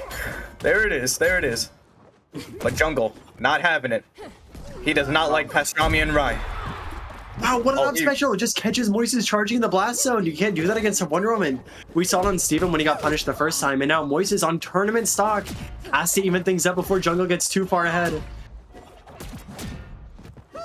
Yep, there we go. Nairs into dash attacks. Really, really good dodge and reads coming in from Jungle. And of course, Jungle opting to use the lasso again to kind of mind game Moises into dodging out or dodging in or. Oh, nice parry. The parry. And I mean, wow, nice. what a sandwich kill for Moises. Only 50% on his last stock. It's so doable. Opts to drop the sandwich. How Jungle takes it and throws it at him. Hits him again. Up special. Oh my gosh. But he's in burnout above Wonder Woman. This could be game. Oh, tries to get this in. But knocks him off stage. Wonder Woman armor. Pressure. Really good pressure coming from Jungle. The Really parry. good parry. Oh, This is the neutral special or neutral attack. Shaggy sandwich can't block it by crouching. Wrong fighting game. Just more sandwich throwing. Wonder Woman trying to get anything going here into Shaggy. Shaggy's at 124%. Gets caught with the up I special. did something here. Oh yeah, nice little dodge in there to kind of find his spacing, but Jungle taking the kill. No, that's how it ends. Oh my gosh. SD. Jungle. And Jungle takes it 3-1 in grand finals. Coming in from the winner's side, confident victors the entire way through. Wow. That is a really tragic way to end the set, but I mean, that was so well played by Jungle, right? I mean, we saw the adaptation. Yeah. He forced Moises off of Steven onto the Shaggy and then just won it from there. Yeah, really, really good tournament, ladies and gentlemen. Whilst on the set topic, right? Really, really dominant performance by both Jungle and Moises throughout the entire bracket. Everybody, give them a round of applause, if you will. Yeah. And that was Frostiverse's number 42 in the building, ladies and gentlemen. Really, really great tournament turnout, ladies and gentlemen. Thank you all for coming out. Anything you want to say, Liontoast? I kind of want to like shout out like our top 8, right? Just like kind of go through a recap of the night, see how things going. Jungle, obviously the winner of our tournament, right? Amazing job, got a first place. Moises picking up a solid second, an incredible losers run, one to be really proud of. 10 sets is no small feat. especially with the quality of people that he beat. So that was super cool to see. Really confident performance from him. Third place, Flakoko, unfortunately DC'd out of winners finals or DQ'd out of winners finals due to a lag test. Mecha though rounding out top 4, getting that Agent Smith / Samurai Jack win on the board. Pickle Toe and Daffy rounding out 5th place, and then Kashan and then Carry TF rounding out the top 8. So I mean they all did so amazing, right? And I think like all of them should be proud of their runs. They put on such great performances tonight. So that was super sick to see. Thank you to our sponsor for this tournament, Trolley, for putting out the support into the scene that they do. Thank you guys so much. Thank Frost Esports on Twitter for always setting up amazing weeklies and supporting the scene every week. Everything that we do in the tournament scene, and wouldn't be possible without the amazing support of all the people who work behind the scenes on it. So yep, we have amazing people working on bringing Frost Esports to life. Of course, in the forefront of things, there was obviously Liontoast and myself, right? But in the background, we got our bodacious producer, Mr. Nick, right? And of course, moderators like Tengoku and other excellent people in the background as well. And of course, thank you, Trolley, for making this possible. If you want to find out where to find more esports tournaments, at Frost Esports on Twitter is a really great place to find them. Yeah. And thank you all so much for being here and supporting the scene. It's actually so amazing that every week we have consistent 1s and 2s tournaments, and it literally cannot be overstated just how important that is for the tournament scene of our game. So yeah. We're signing off, ladies and gentlemen. That was Frostiverse number 42. Have a great night. The night has come, it's cold and losing my control. Your light is gone, and lonely darkness fill my soul. I wish that you could save me from my isolation. It's way too complicated. Let's stop this conversation. Let's stop this conversation. We got no relation.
Control.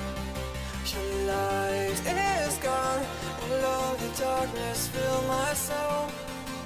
I wish that you could save me from my isolation. It's way too complicated. Let's stop this conversation. Let's stop this conversation. We got no relation.